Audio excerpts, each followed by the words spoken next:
ఓం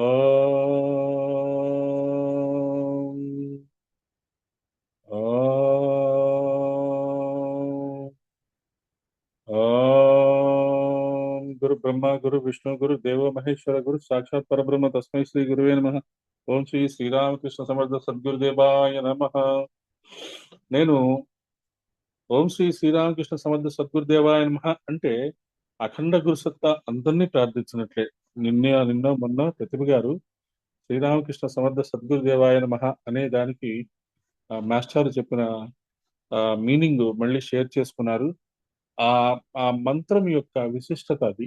ఆ రామ కృష్ణ అంటే ప్రకృతిలో ఉండే ఎనర్జీస్ ని ఆయన అనుసంధానం చేసి మళ్ళీ మన వాళ్ళకి, మన మానవాళికి వైజ్ఞానిక దృక్కో దృక్కోణంతో ఎలా అప్రోచ్ అవ్వాలి, అలా మీరు ఆ దాన్ని అది మనం ఎక్కడ ఉపయోగపడుతుందంటే విజ్ఞానం కోశానికి జాగరణకు ఉపయోగపడుతుంది. మాస్టర్ చెప్పిన విధానాలు మనం ఆచరిస్తే. ఎందుకు అంటే చాలా సంవత్సరాలుగా ఒక కొన్ని క్యాస్ట్ వాళ్ళు, కొంతమంది శైవులనండి వాళ్ళనండి, వీళ్ళు సమాజానికి సేవ చేయకపోగా ఎంతో ఆ, బాధలు కలిగించారు. మీరు చేయకూడదు, మీరు చేయకూడదు, మీరు చేయకూడదు, మీరు చేయకూడదు అని. వాళ్ళేమో వైష్ణవులేమో శివ అనరు, శివ శివ ఆరాధకులేమో విష్ణు అనరు. వాళ్ళకొక గురువు, వీళ్ళకొక గురువు. శివుడు ఇస్కాన్ వాళ్ళు అంత మంచి పనులు చేస్తున్నారు కదా, ప్రపంచం అంతా అంత గొప్ప వ్యక్తులు కదా, ఎంతో భగవద్గీతలు ఫ్రీగా ఇస్తారు, భాగవతం ఫ్రీగా ఇస్తారు. వాళ్ళు శివుడిని ఒక తాంత్రిక యోగిగా అభివర్ణిస్తారు. మరి ఎక్కడ లోపం వస్తుంది? గురువు యొక్క లోపమా, మనుషుల యొక్క లోపం, మనుషుల్లో ఆలోచన లోపమా? గురువు యొక్క లోపం ఎప్పుడు ఉండదు. మనము వాళ్ళు చెప్పే మాటల్ని మనకిష్టమైనట్టుగా ఇంటర్ప్రిట్ చేసుకుంటున్నాం. అది అర్థం చేసుకోండి. వాళ్ళు చెప్పింది చెప్పినట్టుగా మనం అర్థం చేసుకోవాలంటే సాధన చేయాల్సిందే. మనకి ఏది ఇష్టమో, ఏది మన ఆచరణ యోగ్యమో, మనకి ఎలా ఉంటే బాగుంటుందో అలానే అర్థం చేసుకుంటున్నాం. వాళ్ళు ఏ ఉద్దేశంతో చెప్తున్నారో ఆ ఉద్దేశం మిస్ అయిపోతున్నాం. అది ఆ ఉద్దేశం మళ్ళీ మనకి తెలియాలి అంటే వాళ్ళ కృప ఉండాల్సిందే. మనము నేను అనేది తీసేయాలి. రమణ మహర్షి దగ్గరికి ఈ మధ్య నేను రెగ్యులర్ గా వెళ్తున్నాను. అంటే అరుణాచలం వెళ్తున్నాను కాదు, రమణాశ్రమం ఒంగోలులో ఉంది. ఆయన రెగ్యులర్ గా వాళ్ళు ఆ రమణ మహర్షిలో వాళ్ళు మళ్ళీ మళ్ళీ పిలుస్తున్నారు. గాయత్రి యజ్ఞం చేయమంటారు, గాయత్రి నేర్పించమంటున్నారు, యజ్ఞం నేర్పించమంటున్నారు. ఎందుకు నేర్పించమంటున్నారు, ఏమిటి నేర్పించమంటున్నారు అంటే అది నాకు ఒక లెసనే, వాళ్ళకి ఒక లెసనే. గాయత్రి మంత్రం, రమణ మహర్షి గాయత్రి మంత్రం చెయ్యొద్దని ఎవరికి చెప్పలేదే. మరి ఎందుకు కండిషన్స్ పెట్టుకుంటున్నారు? మరి మన గాయత్రి మహా విజ్ఞానం చదివాము, గాయత్రి మంత్రం చేస్తున్నాం, గాయత్రి యజ్ఞం చేస్తున్నాం, లలితా సహస్రనామం చేస్తున్నాము. ఇంకా మనం నేను నేను నేను నేను నేను నేను దగ్గరే ఆగిపోతున్నాం. ఆ నేను ఎప్పుడు దాటాలి? నేను లేకపోతేనే కదా మీ శరీరంలో ఒక గురువు వచ్చేది. నేను, నా వాళ్ళు, నా కుటుంబము, నా బంగారము, నా పిల్లలు, నా పెళ్ళిళ్ళు, నా నా చుట్టుపక్కల సమాజం, వాడికి ఏదో వచ్చేస్తుంది, వీడికి ఏదో వచ్చేస్తుంది, నాకు రావట్లా. నేను గాయత్రి మంత్రం చేస్తున్నాను, లలితా సహస్రనామం చదువుతున్నాను, నా పిల్లలు బాగుపడట్లా. ఏమిటి ఆలోచన? నీ పిల్లలు బాగుపడటానికి నువ్వు గాయత్రి మంత్రం ఉపయోగపడుతుందా? గాయత్రి మంత్రం విశ్వామిత్రుడు ఏం చేశాడు? గాయత్రి మంత్రాన్ని మూడు లోకాలకి ఆధిపత్యం చేసుకోవడానికి ప్రయత్నం. వశిష్ఠుడు గాయత్రి మంత్రం చేసి దేవతలకు కూడా ఆరాధ్య పురుడు అయ్యాడు. దేవతలు కూడా ఆయన్ని వచ్చి విశిష్ట చేసుకుంటారు. బ్రహ్మ విష్ణు మహేశ్వరులు కూడా గాయత్రి మంత్రం యొక్క విశేషాలని డిస్కస్ చేసుకుంటారు. శివుడు పార్వతి మాట్లాడుకుంటారు గాయత్రి మంత్రం యొక్క విశేషం. గాయత్రి మహావిజ్ఞానంలో ఉంది, చదివితే కదా, అసలు ఎప్పుడైనా పుస్తకం ఓపెన్ చేస్తే కదా. 15 సంవత్సరాల నుంచి గాయత్రి పరివార్లో ఉన్నాం, 20 సంవత్సరాల నుంచి గాయత్రి పరివార్లో ఉన్నాం, బాంబేలో అశ్వమేధ యజ్ఞాలు చేసాం. గాయత్రి మహావిజ్ఞానం మీరు చదవాలి. ఎంతసేపు ఎన్ని ఎన్ని స్పీచ్లు వింటారు? ఎంతమందిని పట్టుకుంటారు? ఎన్ని గ్రూపుల్లో చేరతారు? మీరు మీరు స్వయంగా స్వాధ్యాయం చేసి మీరు చదవాలి. మీరు చదివితే మీ అనుభూతులు మీకు మీ వెంట వస్తాయి. స్పూన్ ఫీడింగ్ ఎంతవరకు చేస్తాము? మీరు చదివి నా దగ్గరికి రండి, నేను చెప్పకపోతే అప్పుడు అడగండి.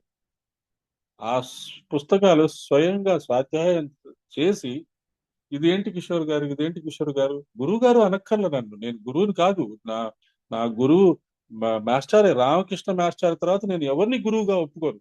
అంతే. The one and only person who came in to my life is Ramakrishna. ఆయనే గురువు. నేనే అసలు ఎవరిని ఒప్పుకోను. ఇంకా నన్ను నేను మీరు గురువు గారు అంటే నేనేం చేశాను? మీరు మీ భావనలు నేను ఎప్పుడు నేను తప్పు పట్టను. కానీ నన్ను కిషోర్ అని పిలవండి, కిషోర్ గారు అని పిలవండి, నాకేం ఇబ్బంది లేదు. కానీ మనము లలితా సహస్రనామం సాధకులుగా, గాయత్రి మంత్రం సాధకులుగా మనం ఏం నేర్చుకుంటున్నాం, ఏం అలవాటు చేసుకుంటున్నాం, ఏం చేసుకుంటున్నాము. నేను గాయత్రి మంత్రం చేస్తాను, నా పిల్లలు మారిపోవాలి, నా అల్లుడు మారిపోవాలి, నా కూతుర్ని ఇబ్బంది పెడుతున్నాడు. నీకెందుకు? నీ జీవితం అయిపోయింది కదా, నీ జీవితం హాయిగా నీకు వానప్రస్థంలో ఉన్నావు, హ్యాపీగా చేసుకుంటూ ఉన్నావు, ఉండిపో అక్కడ. వాళ్ళవేవో వాళ్ళు తిప్పలు పడతారు. నువ్వు నీ నీ నీ ఫ్యామిలీ ప్రాబ్లమ్స్ లో ఉన్నప్పుడు బయట వాళ్ళు ఎవరైనా వచ్చి నీకు హెల్ప్ చేశారా? మీరే కష్టపడ్డారు, మీరే మీ ఫ్యామిలీని సర్దుకున్నారు, మీరే ఆ, ఎక్కడ తల వంచాలో అక్కడ తల వంచారు, ఎక్కడ అథారిటీ చేయాలో అక్కడ అథారిటీ చేశారు. మీ పిల్లల్ని మీరు జాగ్రత్తగా చేసుకొని ఒక స్టేజ్కి తీసుకొచ్చారు. ఇక వాళ్ళ లైఫ్ వాళ్ళు నడిపించుకోరండి, నడపనేయండి. మనమేం వాళ్ళ గురించి ఎక్కువ ఆలోచించక్కర్లా. మనమేం చేయాలి, మనమేం నేర్చుకోవాలి. ఇంకెన్ని ఎన్ని ఇయర్స్ ఉన్నాయో తెలియదు, ఎప్పుడు వెళ్ళిపోతామో తెలియదు. ఈ మిగిలిన టైం ప్రతి సెకండ్ ని ఎలా ఉపయోగించుకోవాలనే ఆలోచనలతో మనము ప్రయత్నం చేస్తున్నాం. ఆ ప్రయత్నం చేస్తున్నాం కాబట్టి మళ్ళీ మళ్ళీ లలితా సహస్రనామం చదువుకుంటున్నాం. మనము ముగ్గురు, బ్రాహ్మీ శక్తి, సరస్వతి శక్తి, లక్ష్మీ శక్తిగా మనము లలితాదేవిని ముగ్గురుగా ఎప్పుడు పూజ చేసుకొని ముందుకు వెళ్తున్నాం. ఒక యజ్ఞం లాగా పూజ చేసుకుంటాం, ఒక సంకల్పం చెప్పుకుంటున్నాము. ఈ సంకల్పము, ఈ యజ్ఞంతో మనం ముందుకు వెళ్తున్నాము. ప్రతిసారి యజ్ఞం చేసుకుంటున్నాం అనేది అర్థం చేసుకోండి. మొన్న మనము ఎక్కడి దాకా వచ్చాము?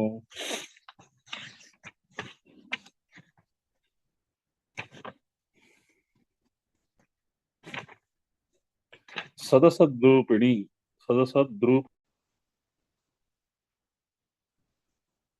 సో మనము సదసద్రూపధారిణి అక్కడ ఉన్నాం. ఓం శ్రీ సదసద్రూపధారిణి అయిన మా దగ్గర ఉన్నాము. సుప్రతిష్ఠ చేశాము, సర్వాధార చేశాము. ఇవన్నీ ఈ లాస్ట్ దీంట్లో మన లోపాముద్ర అర్చిత, ఇచ్ఛాశక్తి, జ్ఞానశక్తి, క్రియాశక్తి స్వరూపిణి, ఈ మూడు మనలో కూడా ఉన్నాయి. అమ్మవారిని మనం ఇచ్ఛాశక్తి, జ్ఞానశక్తి, క్రియాశక్తి స్వరూపిణి అని అమ్మవారిని మనం ఎప్పుడైతే మనము ఆ, అర్చిస్తామో అవి మనలో కూడా ఉన్నాయని గుర్తుంచుకోండి. మనము కూడా మన పిల్లల కోసం కానీ, మన ఇల్లు కట్టుకోవడానికి కోసం, మన పిల్లల పెళ్లిళ్ళ కోసం కానీ మనము కూడా ఇచ్ఛాశక్తి, జ్ఞానశక్తి, క్రియాశక్తి ఈ మూడు ఉపయోగించే మనం అనుకున్న పనులను సాధించాము. అది గుర్తుంచుకోండి. ఈసారి ఇచ్ఛాశక్తి, జ్ఞానశక్తి, క్రియాశక్తి స్వరూపిణి అని అన్నప్పుడు మీరు అమ్మా, మా భౌతికమైన మా పరిస్థితులు, మా కుటుంబ పరిస్థితులు, సమాజ పరిస్థితుల్ని ఈ మూడు శక్తులతో మేము ఉపయోగించుకొని మేము చేసుకుంటున్నాము. మిమ్మల్ని అర్థం చేసుకోవడానికి ఈ మూడు శక్తులను ఎలా ఉపయోగించాలి, మీ సేవ చేయటానికి మేము ఎలా ఉపయోగించాలి, మానవుల సేవ చేయటానికి ఈ మూడు శక్తులు ఎలా ఉపయోగించాలి అని అమ్మవారిని కనుక మనం అడిగితే ఖచ్చితంగా ఆవిడ ఇస్తారు. అలా మనం నెక్స్ట్ దీనికి వెళ్తాము. అష్టమూర్తి. అష్టమూర్తి తత్వము చాలా ముఖ్యమైనది. శంకర భగవత్పాదుల వారు వేదాంత తత్వాన్ని మొత్తము 9 శ్లోకాల్లో రంగరించి ఇదంతా మనకు పట్టాలంటే ఈశ్వరుని ఉపాసించాలని అన్నారు. మరి ఈశ్వరుడు అంటే ఎవరు? ఆ 8 మూర్తులు ఈశ్వరుడే అని తెలుసుకోవాలి. 8 మూర్తులు ఈశ్వరుడే. 8 అనగానే మనకి ఏమర్థం అవుతుంది? 8 దిక్కులు ఉంటాయి. 8 దిక్కుల్లో ఉండేవాడే ఈశ్వరుడు. As simple as that. భగవంతుడు అనేవాడు ఇందుగలడు అందులేడని సందేహం వలదు అని చెప్తాడు ప్రహ్లాదుడు.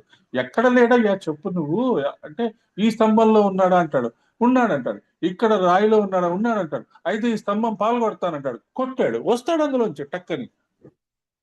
నరసింహస్వామి ఈ స్తంభంలో ఉన్నాడా, వచ్చేస్తాడు అందులోంచి. అలాగే ప్రతి అణువులో, ప్రతి అక్షరంలో, ప్రతి ఆ ప్రతి అన్నపు గింజలో భగవత్ తత్వము ఉన్నది. అది మనం తెలుసుకోవాలి. లలితా సహస్రనామాన్ని అది తెలుసుకోవడానికి ఉపయోగించుకోవాలి.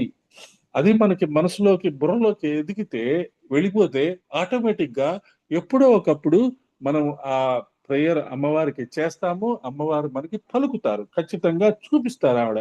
నిన్నెవరో ఒక వ్యక్తి వాళ్ళ ఇంట్లో చాలా ఇబ్బందులు ఉన్నాయి, వాళ్ళకి చాలా ఫ్యామిలీలో ప్రాబ్లం, నాకు నిదర్శనం కావాలి, గురువు నాతో ఉన్నారు, నిదర్శనం కావాలి అని అన్నారు.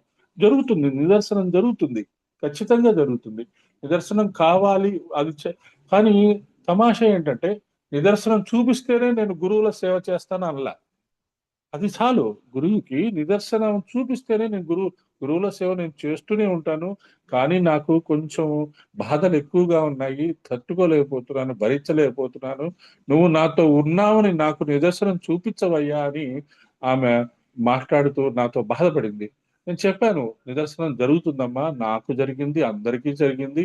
నేను కూడా బాధలు పడ్డవాడిని, నేను కూడా ఇబ్బందులు పడ్డవాడిని. ఖచ్చితంగా నిదర్శనం చూపిస్తారు అని ధైర్యం చెప్పాం. మనం కూడా అలాగే చెప్పాలి. ఎవరికోసమైనా మనము శరీరం వదిలినప్పుడు మనం మనం ప్రేయర్స్ చేస్తాం. అమ్మో శరీరం వదిలేయాలని ప్రేయర్ చేయం కదా, బతకాలనే ప్రయత్నం చేస్తాం. ఆవిడ జీవించాలి, ఆరోగ్యంగా ఉండాలనే మనము ఆహుతులు వేస్తాము, పూజలు చేస్తాము, తలుచుకుంటాము, అమ్మవారిని తలుచుకుంటాము. మరి వెళ్ళిపోయారు ఆవిడ. వెళ్ళిపోయినప్పుడు ఏం చేయాలి? మనం చేసిన ప్రేయర్లు వేస్ట్ అయిపోయాయా? గురువు లేడా? అమ్మవారు నా మాట వినలేదా? అక్కర్లేదు. మనం చేసిన ప్రేయర్స్ కానీ, ఆహుతులు కానీ ఆవిడ జన్మాంతర ప్రయాణానికి ఉపయోగపడతాయి, రాబోయే జన్మకు ఉపయోగపడతాయి.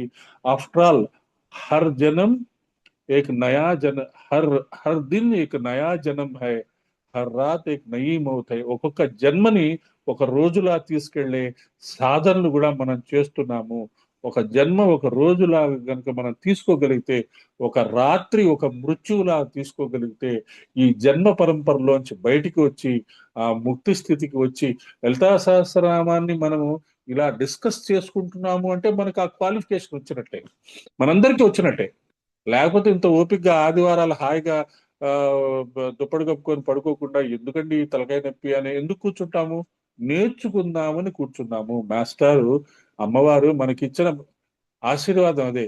జీవితం అంతా మీరు నేర్చుకుంటూ ఉండండి, తెలుసుకుంటూ ఉండండి, సాధన చేసుకుంటూ ఉండండి, కొత్త విషయాలు అలవాటు చేసుకుంటూ ఉండండి. ఖచ్చితంగా నేను మీకు పలుకుతాను అని గురువు గారి దగ్గర నుంచి, అఖండ గురు సత్తా దగ్గర నుంచి అమ్మవారు కూడా మనకి ఆశీర్వాదం ఇచ్చారు కాబట్టే మనం రెగ్యులర్ గా ఇలా కూర్చొని మాట్లాడుకుంటున్నాం. ఇది మనం బాగా అర్థం చేసుకోవాలి.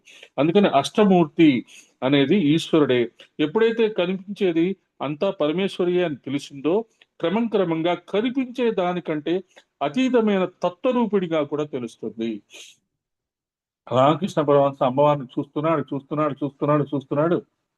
అమ్మవారితో మాట్లాడుతున్నాడు, అమ్మవారి దగ్గర చెప్పింది వింటున్నాడు, అమ్మవారు ఆయనతో మాట్లాడింది, ఆయన చెప్పింది వింటున్నాడు, ఈమె చెప్పింది ఆవిడ వింటోంది, ఆవిడ చెప్పిన విషయాలు అందరికీ పంచుకుంటున్నాడు. తోతాపురి వచ్చాడు.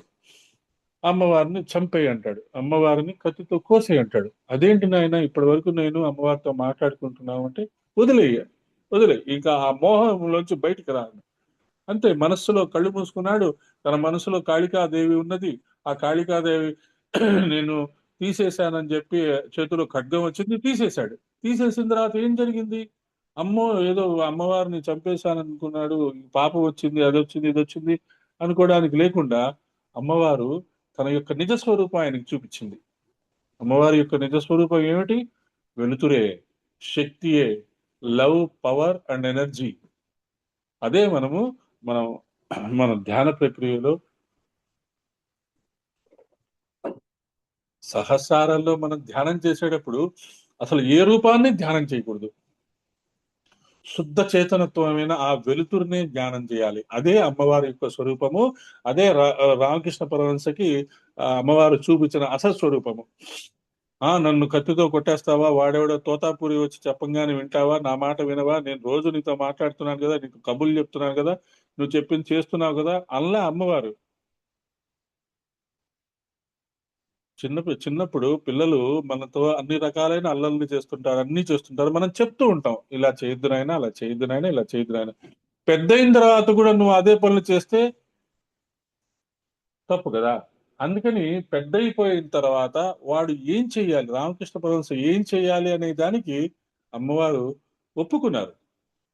నువ్వు ఇదే చెయ్యాలి, నువ్వు ఇలాగే చెయ్యాలి, ఇలా చేస్తేనే నీకు ఔన్నత్యం వస్తుంది, నీకు తెలుస్తుంది, నా యొక్క నిజస్వరూపం తెలుస్తుంది అని చెప్పి అమ్మవారు అనుకున్నారు కాబట్టే ఆ పని ఆయన చేయగలిగారు.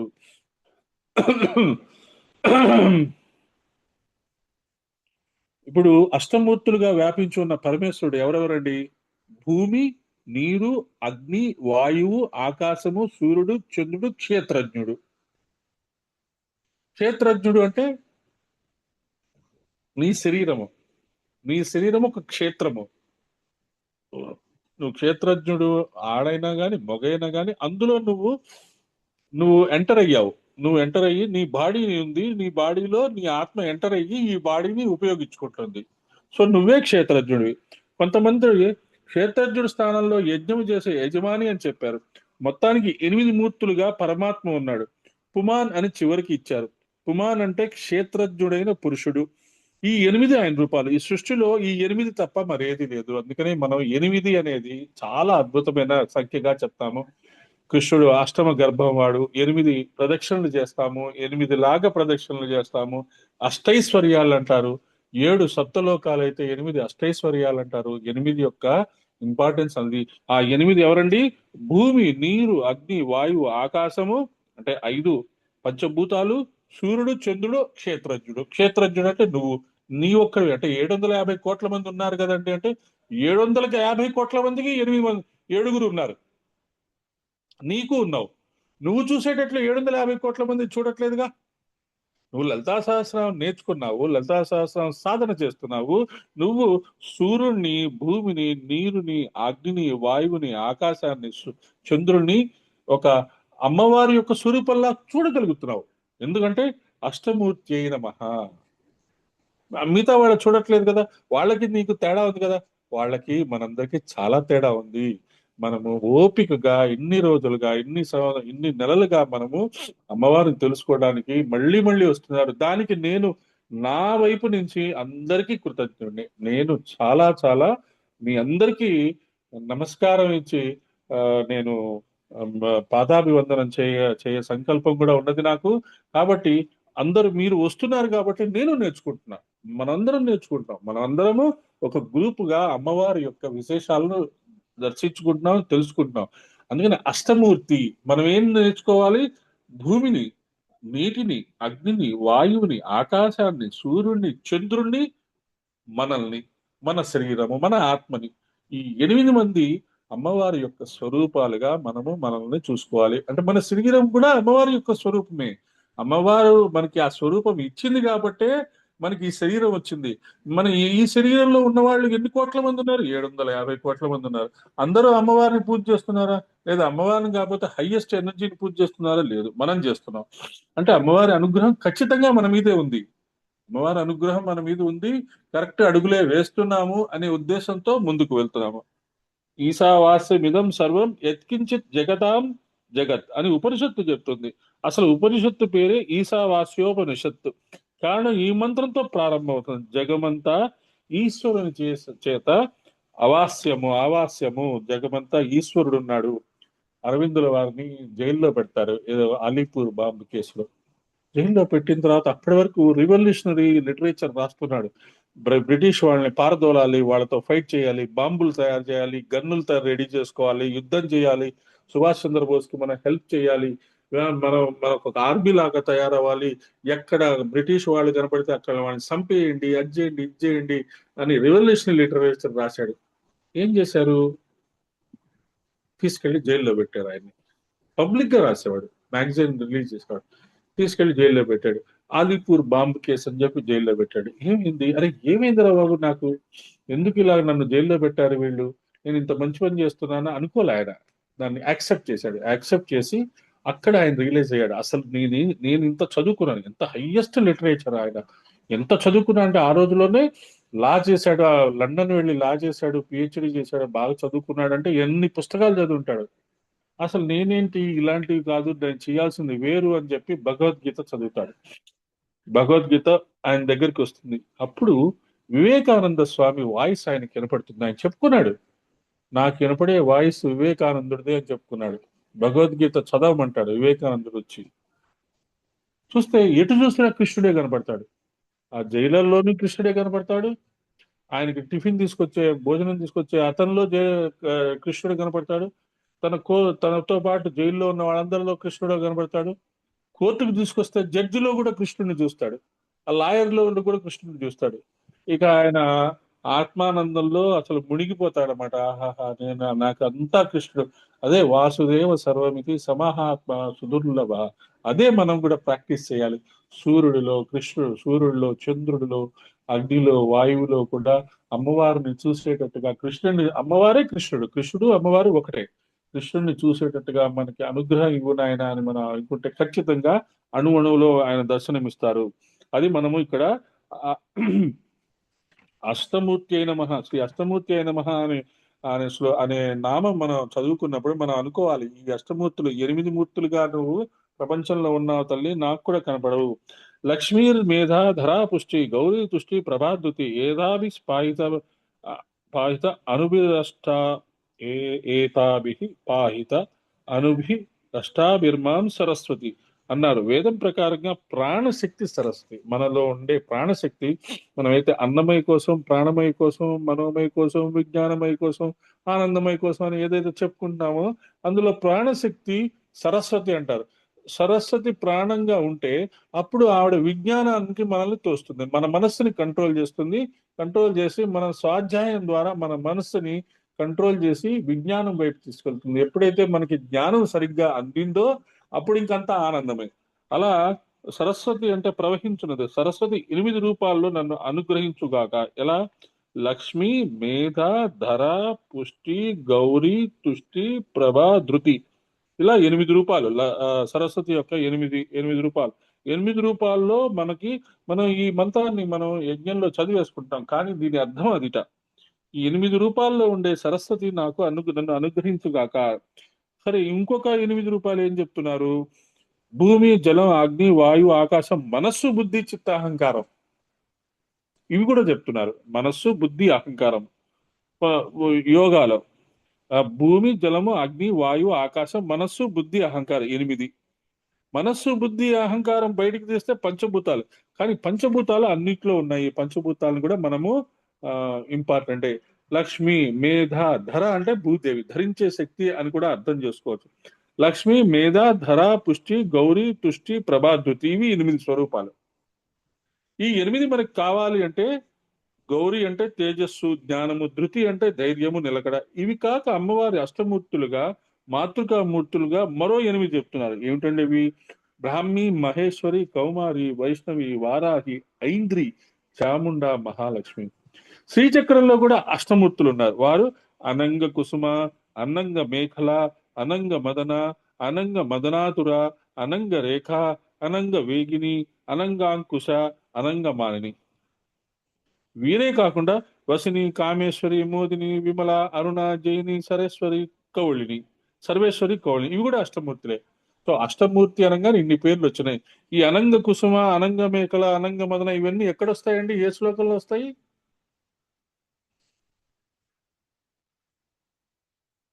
ఖడ్గమాల. కరెక్ట్. సో అలా మనము ఆ ఆ శ్రీయంత్రంలో ఉండే ఆ వాటిని కూడా మనం ఒక నోట్స్ లో రాసుకొని మనం వాటిని కూడా మనం అర్థం చేసుకోవాలి. ఎక్కడెక్కడ ఏ శ్లోకంలో, ఏ స్క్వేర్ లో, ఏ హాఫ్ సర్కిల్లో ఏ దేవత వస్తుంది అనేది మనము ఒక శ్రీయంత్రాన్ని ఒక ప్రింట్ లాగా తీసుకొని 1, 2, 3, 4, 5 43 పేర్లు రావాలి. తర్వాత 27 నక్షత్రాల పేర్లు రావాలి. 43 ట్రయాంగిల్స్ ఉంటాయి. 43 ట్రయాంగిల్స్ 43 పేర్లు. తర్వాత 27 నక్షత్రాలు ఉంటాయి, 27 పేర్లు రావాలి. తర్వాత ఈ షోడశ దళాలు 16 పేర్లు రావాలి. తర్వాత 12 పేర్లు రావాలి. ఇవన్నీ మనం బై హార్ట్ రావాలి. బై హార్ట్ రావాలంటే నోట్స్ రాసుకోవాలి.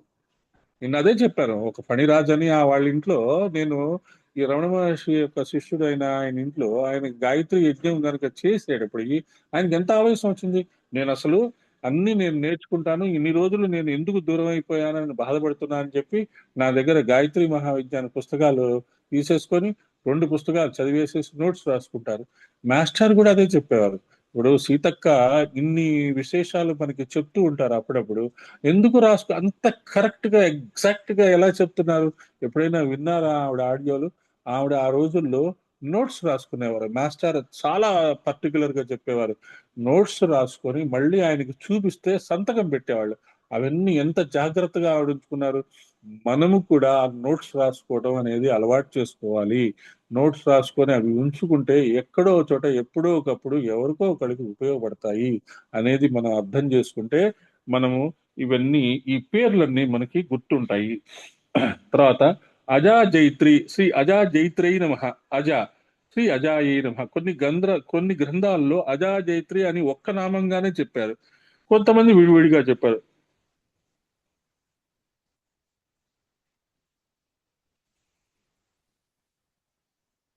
అజ అంటే ఏంటి? పుట్టుక లేనిది. అజ అనే మాట వేదంలో రెండిటి పరంగా వాడబడింది. అజ అంటే పరబ్రహ్మము.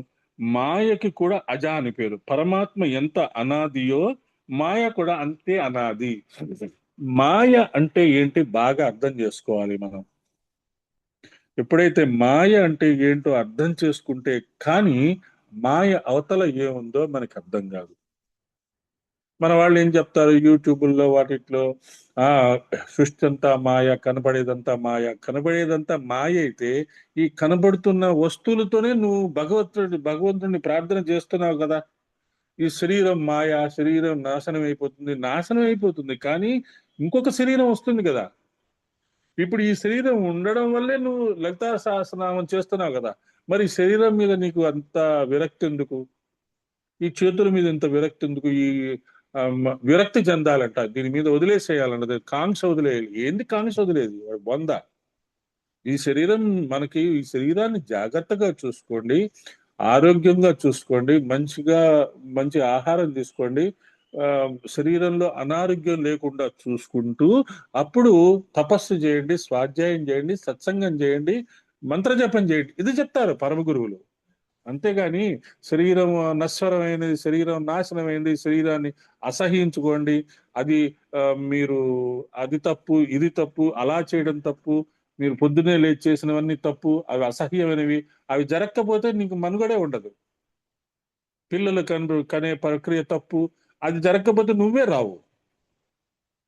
శరీరానికి సంబంధించిన అన్ని క్రియలు పవిత్రమైనవే. అది ఎప్పుడైతే అర్థం చేసుకున్నామో మీ శరీరాన్ని మీరు ప్రేమించడం నేర్చుకుంటారు.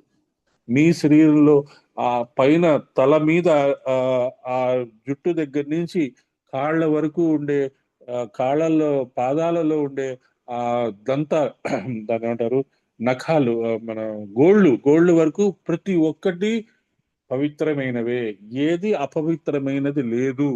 మీ మనసు అపవిత్రం అంతే. మీరు శరీరంలో నాకు ఈ పార్ట్ అపవిత్రమైనది అని అనుకున్నారంటే మీ మనసే అపవిత్రం. 1,60,00,000 సంవత్సరాలు పట్టింది ఈ శరీరం రావటానికి.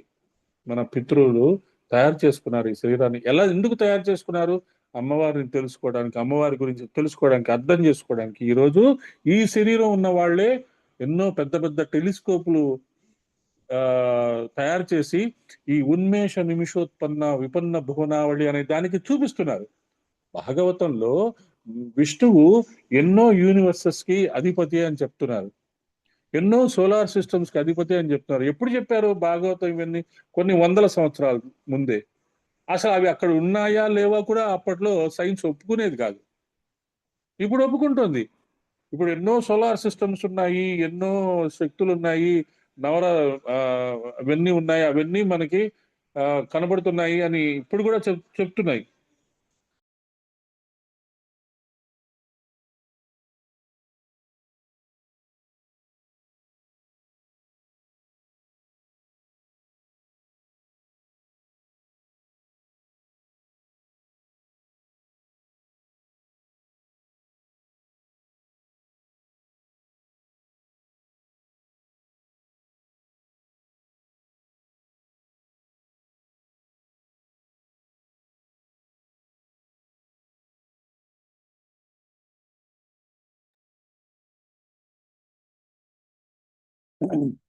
అలాగా అజ అనే దానికి మనం అర్థం చెప్పుకున్నాము. అజామేకం లోహిత శుక్ల కృష్ణం అని చెప్పినప్పుడు తేజో వర్ణ రూపంలో ఉన్న ఈశ్వరు యొక్క శక్తి అని ఒక వ్యాఖ్యానం చెప్పారు. లోహిత శుక్ల కృష్ణ అనే ఒక వ్యాఖ్యానం చెప్పారు. ఉపనిషత్తు ప్రకారంగా ఒక అర్థం ఉంది. అలా మన శరీరం చాలా ఇంపార్టెంట్ అండి. మన శరీరంలో ప్రతి భాగము ఇంపార్టెంటే. ప్రతి భాగము చాలా జాగ్రత్తగా తయారు చేసుకున్నాం మనమే.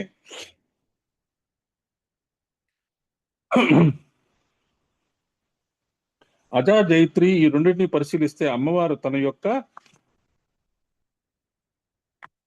అజ అయిన శక్తితో ఈ లోకాన్నంతటిని ఆక్రమించుకొని దీని మించే ఉంది కనుక ఆవిడ ఎప్పుడు జైత్రి. అజ అయిన అవిద్యని జయించున్నది, తొలగించినది అజా జైత్రి అంటే అవిద్యని జయించే శక్తి అజాజైత్రి. తర్వాత లోకయాత్ర విధాయిని. ఓం శ్రీ లోకయాత్ర విధాయిని అయిన మహా. మనము ఈరోజు ఓం శ్రీ అష్టమూర్తి అయిన మహా అనేది మనము ఒక ఒక మాల మంత్ర జపం చేయాలి. గుర్తు పెట్టుకోండి, రాసుకోండి. ఐదు ఐదు పంచభూతాలు ఏమేం చెప్పారు అష్టమూర్తికి, అవి తలుచుకుంటూ మనం చేసుకోవాలి. 8 మూర్తులు: భూమి, నీరు, అగ్ని, వాయువు, ఆకాశం, సూర్యుడు, చంద్రుడు, క్షేత్రజ్ఞుడు.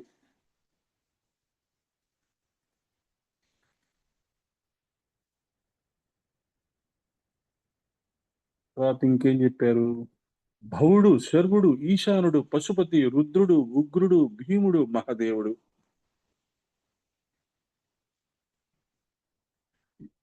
భూమి, జలము, అగ్ని, వాయువు, ఆకాశం, మనస్సు, బుద్ధి, అహంకారము.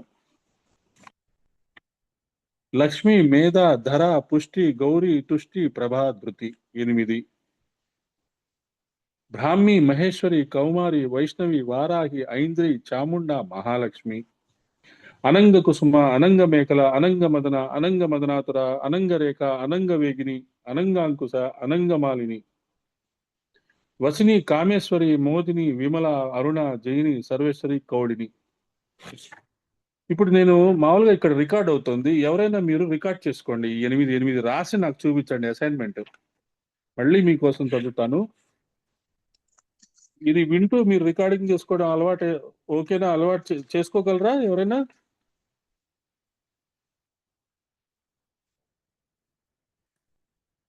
సరే, ఓకే, నేనే చేస్తాను. చూడండి, ఇది చదువుతూనే నేను చెప్తాను, మన గ్రూప్ లోనే పెడతాను. Can't record voice message phone call. Okay, నేను రికార్డింగ్ చేయలేంట. సరే, మళ్ళీ ఇది అయిపోయిన తర్వాత, సెషన్ అయిపోయిన తర్వాత మాదంగి చేయమ్మా.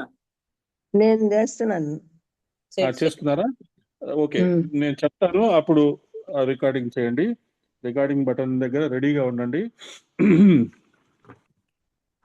ఇవన్నీ ఎస్ సారా? Okay, start. భూమి, నీరు, అగ్ని, వాయువు, ఆకాశము, సూర్యుడు, చంద్రుడు, క్షేత్రజ్ఞుడు. 8.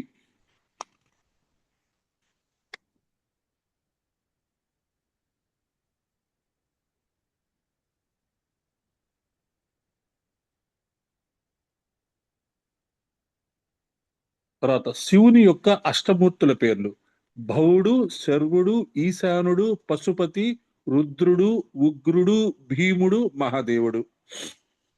అందుకనే భవాయ నమః, సర్వాయ నమః అని చెప్పుకుంటాం. Sorry sir, recording not available in my no problem. Yes, when you are on call you cannot be recorded. After this I will definitely post the recording, don't worry. Okay? Thank you. No problem. So లోకయాత్ర విధాయిని, ఒకవేళ నేను మర్చిపోయినా మీరు గుర్తు చేస్తే ఖచ్చితంగా చేస్తాను. ఇవి చాలా ఇంపార్టెంట్. ఇది మనము నా రికార్డింగ్ చూసి మీరు చక్కగా 8 పేర్లు రాసి ఒక ఒక ఒక ఎక్సెల్ షీట్ లో రాసి మీరు నాకు గ్రూప్ లో పోస్ట్ చేయాలి. ఒక పద్ధతి కలిగిన ప్రయాణాన్ని యాత్ర అంటారు. ఈ లోకమంతా ఒక యాత్రే, దీనికో విధానము. సౌల్స్ పిలిగ్రిమేజ్ అంటుంది. హెచ్పిబి ఏమంటుంది? మన బ్లెవెట్స్ కి మనం అప్పుడప్పుడు చెప్పుకుంటాం కదా, థియోసాఫికల్ సొసైటీ. మన యొక్క జీవితం అంతా పిలిగ్రిమేజ్ ఆఫ్ సౌల్ అంటుంది. అంటే మనం పిలిగ్రిమేజ్ అంటే ఏమంటాము? తీర్థయాత్ర అంటాం.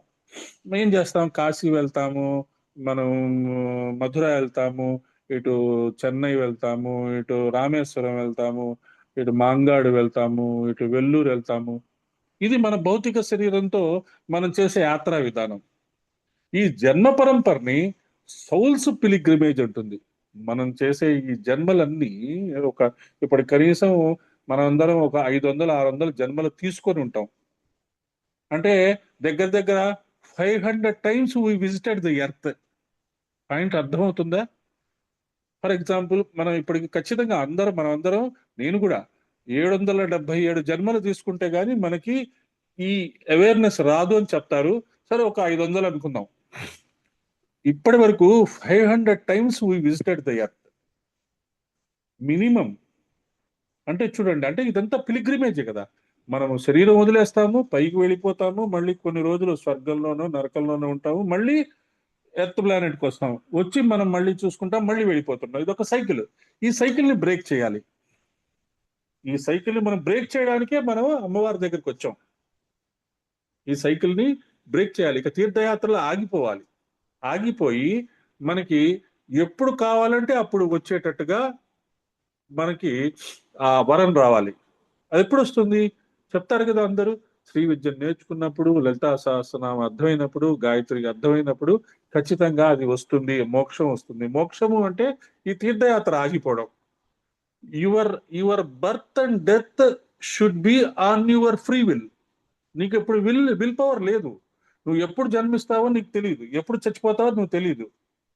ఎప్పుడైతే నీకు నేను కావాల్సిన చోట కావాల్సిన టైంలో నేను పుడతాను, కావాల్సిన చోట కావాల్సిన టైంలో నేను శరీరం వదిలేస్తాను అని ఆ కంట్రోల్ మనకు వచ్చిందో అప్పుడు మనకి ఈ తీర్థయాత్ర ఆగిందని అర్థం. అది నేర్పిస్తుంది లోకయాత్ర విధాయిని. ఓం శ్రీ లోకయాత్ర విధాయిని అని మహా అంటే ఆ యాత్ర నేర్పిస్తుంది. అది అర్థం చేసుకోండి. అది సౌల్స్ పిలిగ్రిమేజ్. అది మనం అర్థం చేసుకుంటే ఈ సర్వజీవుల గమనం యాత్రయే. ఏ యాత్ర అయినా ఈ లోకంలోనే ఈ యాత్ర సాగుతూనే ఉంటుంది. ఎప్పుడు ఏ యాత్ర ఎవరికి ఎక్కడ ఏర్పాటు చేయాలో అమ్మవారు చూసుకుంటూ ఉంటుంది. మరి చూడండి ఎంత అద్భుతమైన విషయం వింటున్నామో మనం ఈరోజు. అమ్మవారు మనల్ని చూసుకుంటోంది కాబట్టి ఈరోజు తన దగ్గరికి తెచ్చుకోవాలని ప్రయత్నం చేస్తుంది.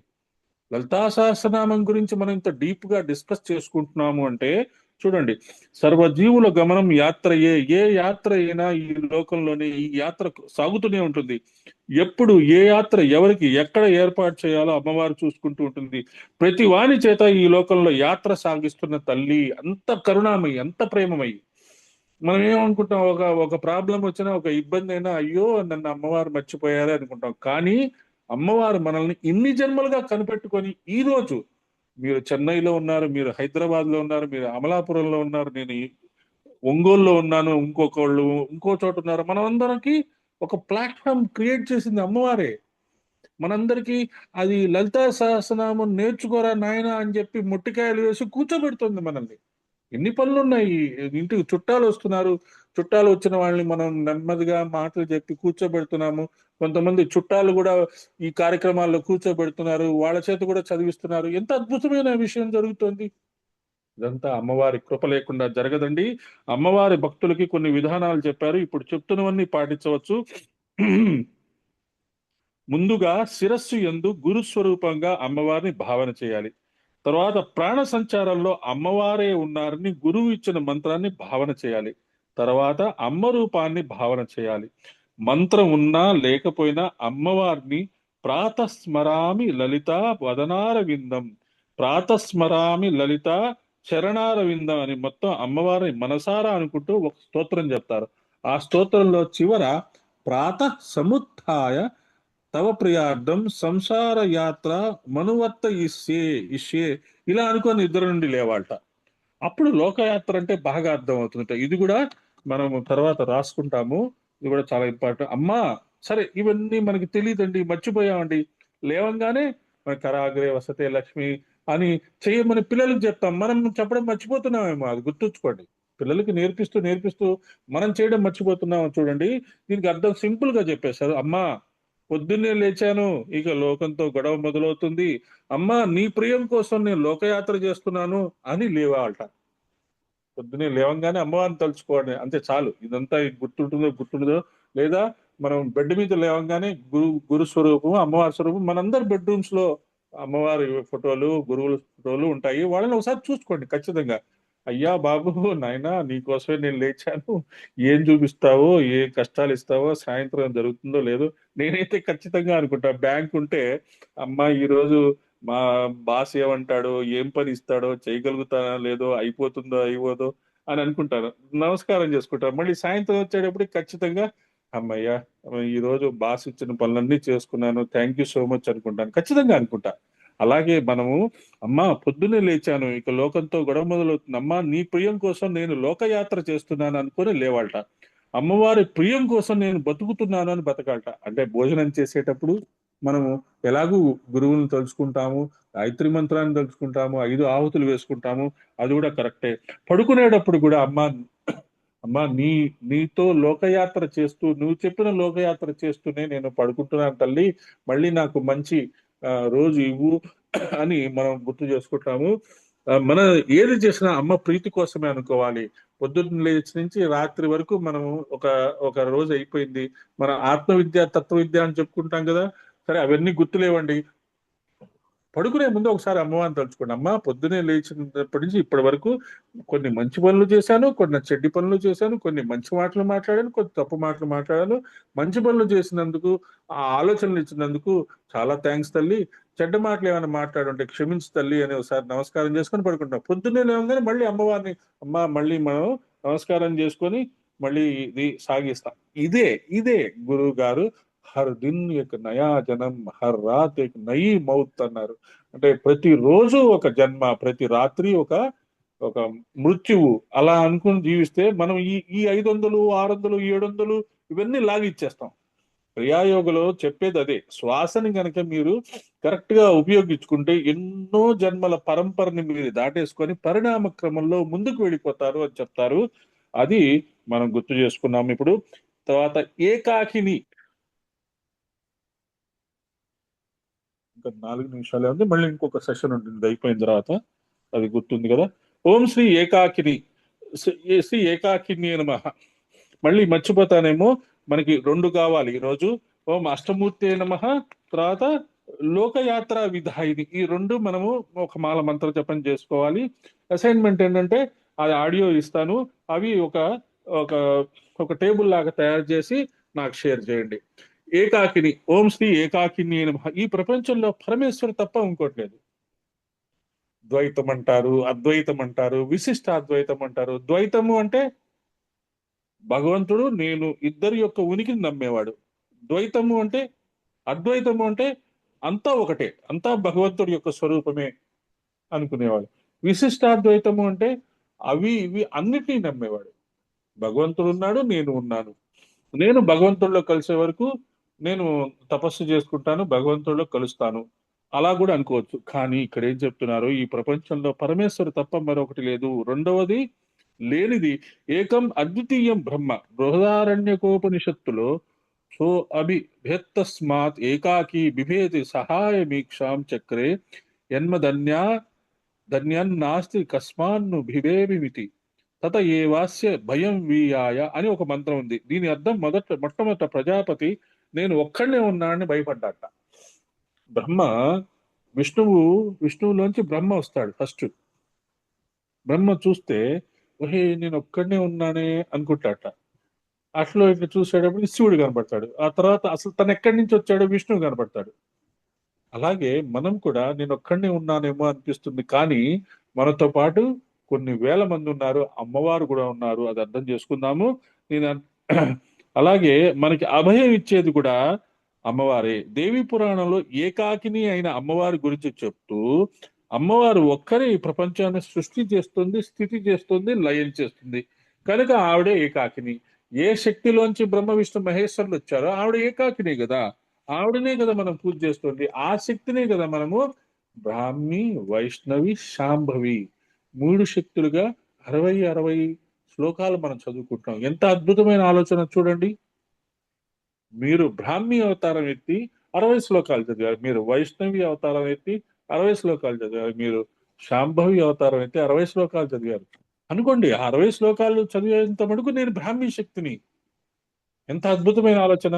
మనలో ఆ శక్తి ఉన్నది కాబట్టే మనకి ఆ ఆలోచన వచ్చింది, దాన్ని క్రియలో పెట్టగలుగుతున్నాం. కాబట్టి మనం ముగ్గురం కలిసి అమ్మవారిని ప్రార్థిస్తున్నాము, ఆ శక్తిని తెలుసుకోవాలని ప్రయత్నం చేస్తున్నాము.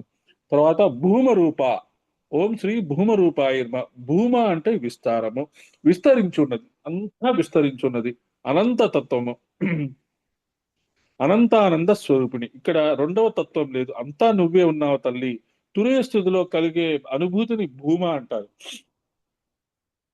మనకి జాగ్రత్త, స్వప్న, సుషుప్త, తురియ.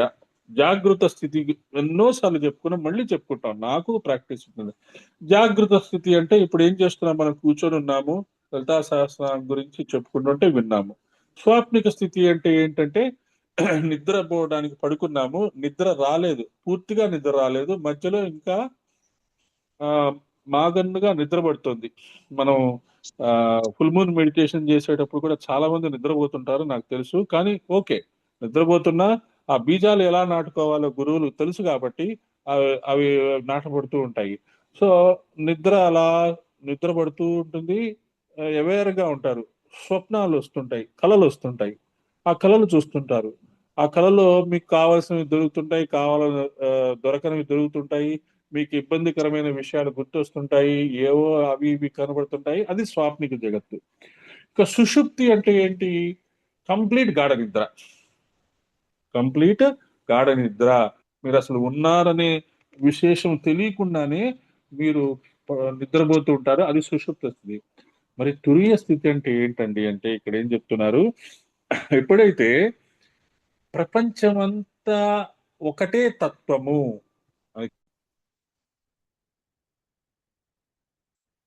అనంతానంద స్వరూపిణి, ఇంకొక తత్వం లేదు, భూమరూప అని చెప్పుకుంటున్నాం కాబట్టి అది మనం దాని గురించి మనం ఇప్పుడు డిస్కస్ చేసుకున్నాము. అంతా ఆవిడే ఉంది. తురీయ స్థితి దగ్గర ఉన్నాం మనము.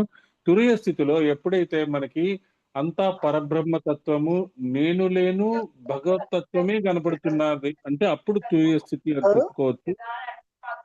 ఎవరెవరు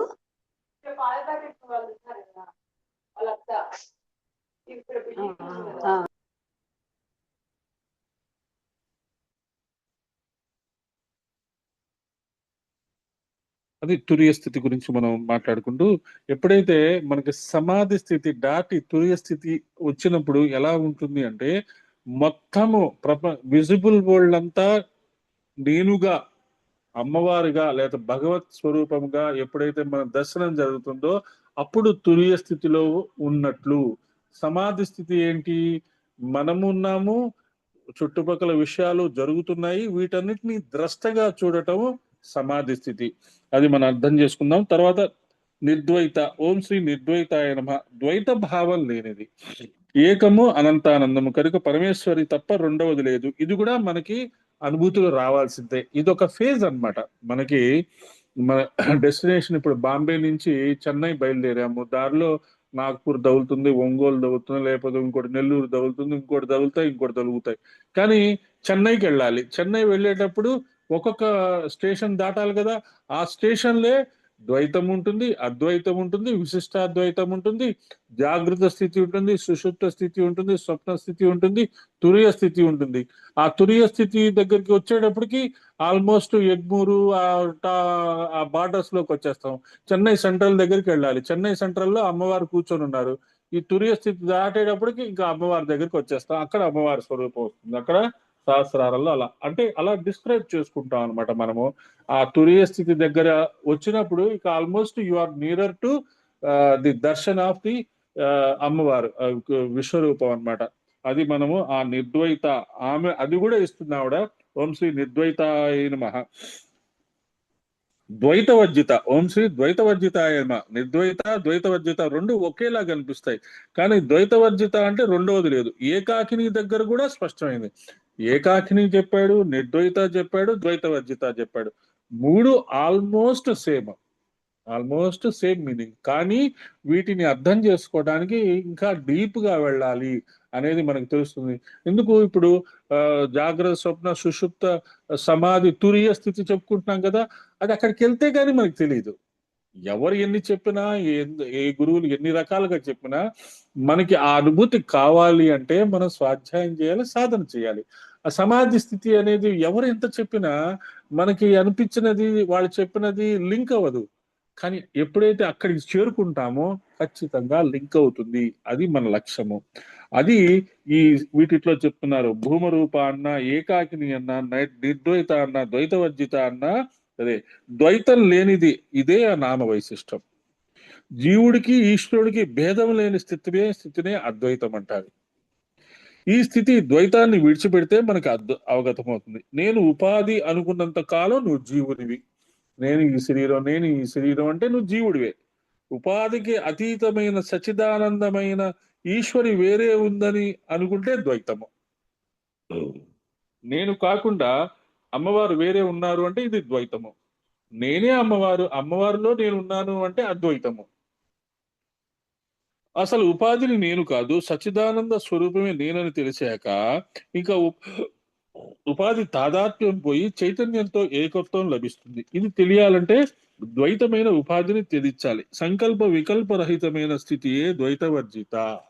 ఇందాక చెప్పాను కదా, రామకృష్ణ పరమహంస ఆ ద్వైతాన్ని వదిలేశాడు.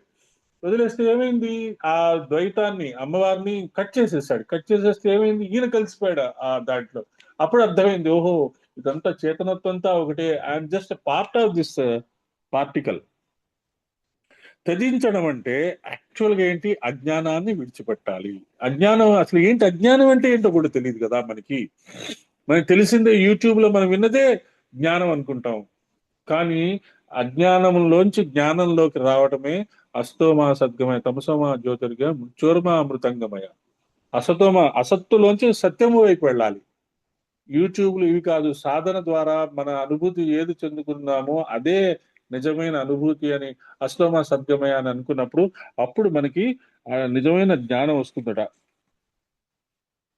శరీరాన్ని ఎక్కడో పడేయడం కాదు, ఉపాధిగతమైన స్థూల శరీరాన్ని వదిలేసిన సూక్ష్మ కారణ శరీరాలు మాత్రం జీవుని పట్టుకొని జన్మ పరంపరలు కలిగిస్తాయి. ఈ 3 శరీరములు నేను కాదనే భావం తెలుసుకోవాలి. ఇంతకుముందే మనం డిస్కస్ చేసుకున్నాం కదా, అదే వస్తుంది. బాగా అబ్జర్వ్ చేసుకోండి. మనం ఏదైతే డిస్కస్ చేసుకుంటున్నామో, ఏదైతే మాట్లాడుకుంటున్నామో అవే మనము గురు చరిత్రను ఇవి చదువుతున్నాము. మాస్టర్ దత్త సహస్రం యొక్క ఆడియో వచ్చింది. మనం ఎన్నోసార్లు అమ్మవారి గురించి డిస్కస్ చేసుకున్నాము. మాస్టర్ ఏం చేశారు, వాళ్ళ ద్వారా మనకి యోగా స్థితి యొక్క స్పీచ్ ఇచ్చారు. దత్తాత్రేయుడు యొక్క స్పీచ్ ఇచ్చారు, దత్త సహస్రం ఇచ్చారు. ఇవన్నీ కాకతాళీయంగా జరగట్లేదు. మనకి అనుగుణంగా గురువులు మనల్ని బ్లెస్ చేయటానికి మళ్ళీ మళ్ళీ మన దగ్గరికి వస్తున్నారు. సదసద్రూపిణి నామంలో మనల్ని అష్టమూర్తిగా పరిశీలన చేయించి, ఆ పరిశీలన వల్ల మాత్రమే అద్వైత స్థితిని పొందుతామని నిర్ద్వైత ద్వైతవర్జితాలో చెప్తున్నారు. ఇందాకనే చెప్పారు కదండి, 8 మూర్తులు ఉన్నాయి, అమ్మవారు 8 రూపాలు ఉన్నాయి, అవన్నీ టేబుల్ తయారు చేయండి అంటున్నారు. మళ్ళీ అమ్మవారు ఒక్కరే ఉన్నారంటున్నారు, మళ్ళీ ఏకాకిని అంటున్నారు, మళ్ళీ నిర్ద్వైత అంటున్నారు, మళ్ళీ ద్వైతవర్జిత అంటున్నారు. ఇదేంటండి కన్ఫ్యూజన్ అంటే, అలా కన్ఫ్యూజన్ చేయడానికే అమ్మవారు మనకున్నారు. అది నమ్ముతాం, ఇది నమ్ముతాం, ఇలా ఇలా ఇలా వేరియస్ పెర్ముటేషన్స్ అండ్ కాంబినేషన్స్ లో తన యొక్క స్వరూపాన్ని మనకి చెప్తూ చెప్తూ చెప్తూ మనల్ని ఒక స్టేజ్కి తీసుకొచ్చేస్తుంది అనమాట అమ్మవారు ఒక స్టేజ్కి ఒక ఒక ఒక ఎట్లాగంటే, ఇప్పుడు టర్నింగ్స్ ఉంటాయి, స్పీడ్ బ్రేకర్లు ఉంటాయి, యూ టర్న్స్ ఉంటాయి, అలా అలా తీసుకొచ్చి మన మన గమ్యాన్ని, మన డెస్టినేషన్ చేర్చుకుంటాము.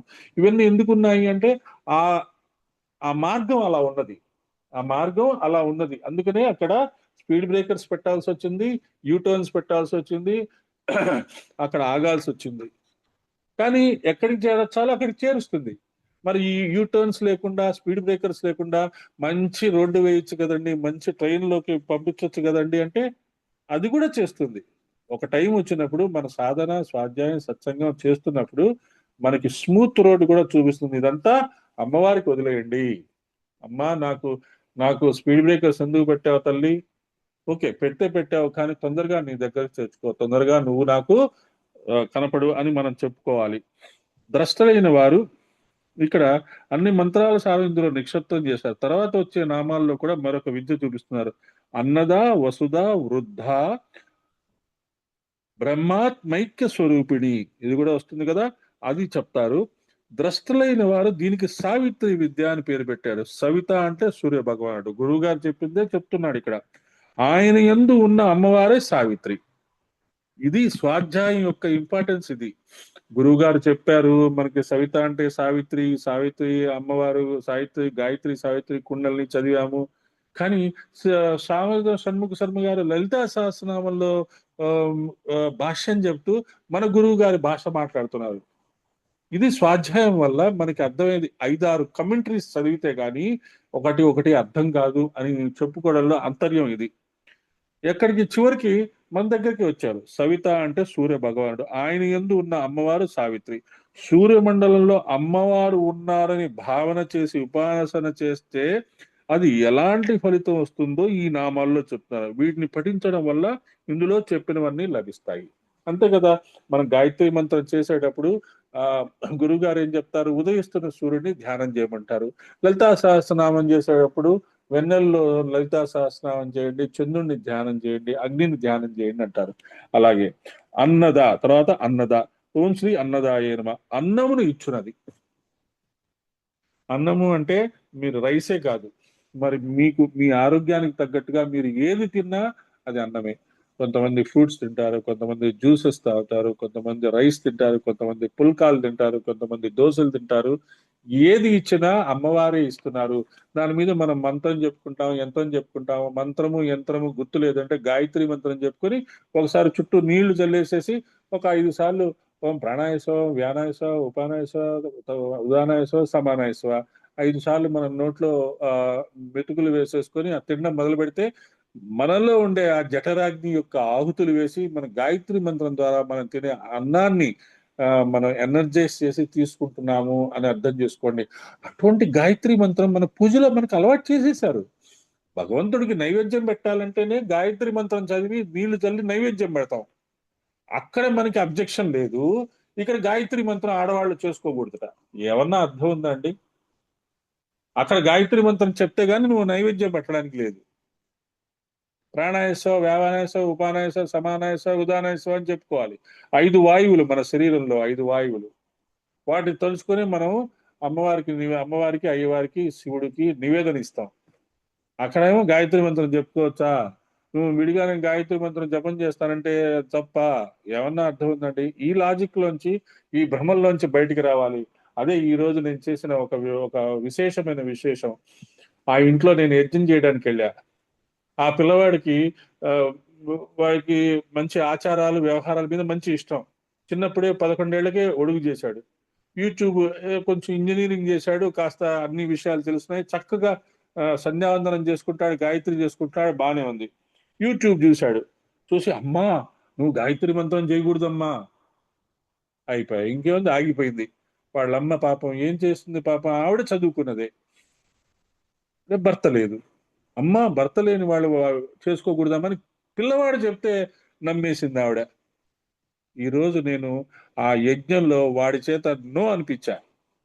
నువ్వు అంటావా అనవా, లేకపోతే నేను ఇక్కడి నుంచి నేను ప్రసాదం కూడా తీసుకోనని చెప్పా. నువ్వు మీ అమ్మని అన్న మాట వెనక్కి తీసుకో. మీ అమ్మగారు గాయత్రి మంత్రం చేసుకుంటే ఆపుతావా?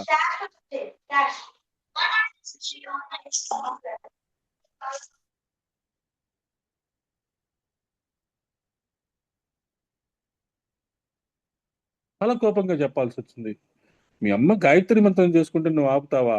నీ వెధవ యూట్యూబ్లు ఏమిటి నీ సంస్కారం? మర్యాదగా ఇప్పుడు ఆవిడ చేత ఆ మాట వెనక్కి తీసుకున్నానని చెప్పు. అప్పుడే నేను ఇక్కడి నుంచి లేస్తాను, వెళ్తాను. మీ ఇంట్లో ప్రసాదం కూడా నేను ముట్టనని చెప్పా. అంతే. ఆవిడ దగ్గర అతని దగ్గర నేను మాట తీసుకున్నాను. ఆవిడ మళ్ళీ గాయత్రి మంత్రం చేయమని చెప్పాను. నాకెందుకు ఇవన్నీ?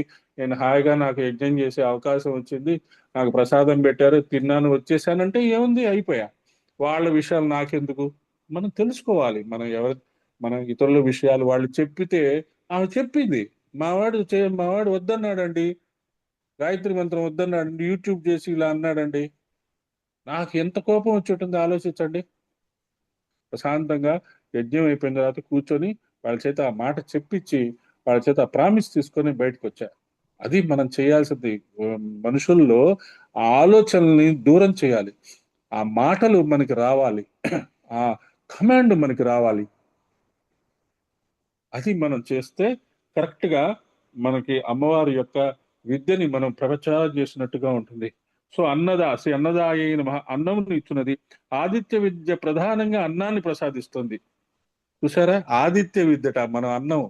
మనం రైస్ తిన్నా, వీట్ తిన్నా, ఇదేంటి చపాతీలు తిన్నా, లేదు దోశలు తిన్నా, ఇదంతా ఎక్కడి నుంచి వస్తుంది? పంటలోంచి వస్తుంది. ఆ పంటని ఆ చేసేది ఎవరు? సూర్యుడు. సూర్యుడి వల్లే పంట వస్తుంది కదా. అదే మనం ఫార్మర్సే మనకి అన్నదాతలు కదా. ఆ ఫార్మర్స్ యొక్క, రైతుల యొక్క స్వరూపమే అమ్మవారు కదా. అందుకనే అన్నపూర్ణాదేవి వాళ్ళు బాగా కొలుస్తారు. మహాభారతంలో ధర్మరాజు అరణ్యవాస సమయంలో తన వెనుక వచ్చిన మహాత్ములందరికీ అన్నవసతిని ఎలా సమకూర్చాలా అని ఆలోచిస్తున్నప్పుడు ఆయన పురోహితుడైన దౌమ్యుడు సూర్య భగవానుని ఆరాధించమని చెప్పాడు. ఏం చేశాడు సూర్య భగవానుడు? అక్షయ పాత్ర ఇస్తాడు. అంటే మనం చేస్తున్న గాయత్రి మంత్రంలో, మనం పూజ చేస్తున్న సూర్యుడిలో అన్ని ఉన్నాయి. అన్ని ఇస్తాడు ఆయన. యజ్ఞములో అన్ని దొరుకుతాయి. అవి మనం అవి తీసుకోవడం మనం అలవాటు చేసుకోవాలి. అది అన్నదాయ నమః. అన్నదా అని లలితమ్మని అడిగితే అలాంటి అన్నమే ఇస్తుంది. తినే అన్నంలో స్థూల భాగం మాలిన్యం అవుతుంది, సూక్ష్మ భాగం ప్రాణశక్తిగా మారుతుంది. అర్థమైంది కదా. తినే అన్నంలో స్థూల భాగం మాలిన్యం అయిపోతుంది, బయటికి వెళ్ళిపోతుంది. సూక్ష్మ భాగం ప్రాణశక్తిగా మారుతుంది. ఆ ప్రాణశక్తి వల్ల మనం జీవిస్తున్నాం. అన్నం వల్ల మనం జీవిస్తున్నాం. అన్నమే ప్రాణశక్తి. అందుకనే అన్నమయ కోసం, ప్రాణమయ కోసం. అన్నము ప్రాణమయ కోసం రెండు రిలేటెడ్. ఇంకా దాంట్లో సూక్ష్మమైన భాగము మనస్సుగా మారుతుంది, మనోమయ కోసం. సో బేసిక్ ఏంటి? అన్నము. ఏది అన్నం తినాలి, ఏవి తినాలి అనేది మనం జాగ్రత్తగా డిసైడ్ చేసుకొని మనం తినాలి. 3 రకాలుగా అన్నమయము. మనం తినే ఆహారం వల్ల అన్నమయ కోసము, ప్రాణమయ కోసం, మనోమయ కోసం. భగవద్గీతలో కృష్ణుడు క్లియర్ గా చెప్తాడు, నువ్వు తినే అన్నమే మనస్సుగా మారుతుంది అన్నాడు. జ్ఞాన వైరాగ్య సిద్ధార్థం భిక్షాందేహి చ పార్వతి. నాకు మంచి జ్ఞాన వైరాగ్యాలు కలిగి అన్నం ఇవ్వమ్మా అని పెద్దవాళ్ళు అడగమని చెప్పారట. అన్నదోషం లేకుండా చూసుకోవాలి. ఆదిత్యుని వల్లనే అన్నం వస్తుంది. అగ్నిహోత్ర విద్య అంతా తెలియజేస్తుంది. అగ్నౌ ప్రాస్త హంది సమ్యగాదిత్యం ఉపతిష్టతే ఆదిత్య జ్ఞాయతే వృష్టి పృష్టేరన్నం తత ప్రజా అని శాస్త్రం చెప్తున్నమాట. మనకి మాస్టర్ చాలా చక్కగా మనకి భోజనాన్ని ఎలా చేసుకోవాలో చెప్పారు. యంత్రం వేసుకోమన్నారు. తతశ్చ విరభు సాక్షాత్ చెప్పారు. ఈ 2 శ్లోకాలు చెప్పారు. తర్వాత యంత్రం వేసుకోమన్నారు. ఏ రోజుకి ఆ రోజు యంత్రం వేసుకున్నారు. ఇంకా అది కుదరకపోతే ఒక కుడి చేతిలో నీరు తీసుకొని మనం అన్నం తినే ప్లేట్ చుట్టూ గాయత్రి మంత్రం చెప్పుకుంటూ చల్లేసేసి ఆ తర్వాత మొదటి 5 సార్లు ఓం ప్రాణాయ స్వహ అని చెప్పుకొని ఆ తర్వాత భోజనం ఉపక్రమించమన్నారు. అలా మనం చేసుకుంటుంటే మనం తినే అన్నము ఎనర్జైజ్ అవుతుంది. ఏం చెప్పాడు ఇక్కడ? స్థూల భాగం మాలిన్యం అవుతుంది, అంటే ఎజెక్ట్ అయిపోతుంది త్రూ అవర్ ఆర్గన్స్. సూక్ష్మ భాగం ప్రాణశక్తి, అందులో సూక్ష్మ భాగం మనస్సు. ఎప్పుడైతే మనము మంచి ఆహారం, కరెక్ట్ గా ప్రొటెక్టెడ్ ఆహారం తీసుకొని దాన్ని ఎనర్జైజ్ చేసుకొని యంత్రం ద్వారా మంత్రం ద్వారా ఎనర్జైజ్ చేసుకుంటామో అప్పుడు స్థూల భాగమే ప్రాణశక్తిగా మారుతుంది. అందులో తర్వాత మనస్సుగా మారుతుంది. ఆ తర్వాత అనవసరమైన చెత్త బయటికి వెళ్ళిపోతుంది. ఇది రివర్స్ చేసుకోవాలి. ఇది మనదే బాధ్యత. యాక్చువల్గా మామూలుగా బయలాజికల్ ప్రాసెస్ ఏంటి? స్థూల భాగం మాలిన్యం అవ్వాలి, సూక్ష్మ భాగం ప్రాణశక్తిగా మారాలి, అందులో సూక్ష్మ భాగం మనస్సుగా మారాలి. ఇలా మన శరీరం తయారు చేయబడింది. యోగా చేసి, ధ్యానం చేసి, సేవ చేసి, సాధన చేస్తే దీన్ని రివర్స్ చేయాలి. స్థూల భాగము మనస్సుగా మారాలి, దానిలో ప్రాణశక్తిగా మారాలి, దానిలో మాలిన్యం తీసేసేయాలి. అది రివర్స్ చేయాలి. అది గుర్తుంచుకోండి. అది మనం చేసుకుందాము. దీనంతటికి కారణము గాయత్రి మంత్రము, ఆదిత్యుడు, సూర్యుడు. ఆదిత్యుడి నుండి వచ్చే వృష్టి అంటే అన్నము. ఆదిత్య స్వరూపిణి అయిన అమ్మవారికి మనం సమర్పించేదే మనకి వస్తుంది. అన్నానికి ఇన్ని దోషాలు ఉంటాయో శాస్త్రం చెప్తుంది. ఆ దోషాలు లేని అన్నం అమ్మని ఇమ్మని అడగాలి. దోషం లేని అన్నం అంటే మంత్రం చెప్పుకుంటే దోషం లేకుండా పోతుంది. అన్నానికి జాతి దోష, ఆశ్రయ దోష, నిమిత్త దోష అనే 3 దోషాలు వచ్చే అవకాశం ఉంది.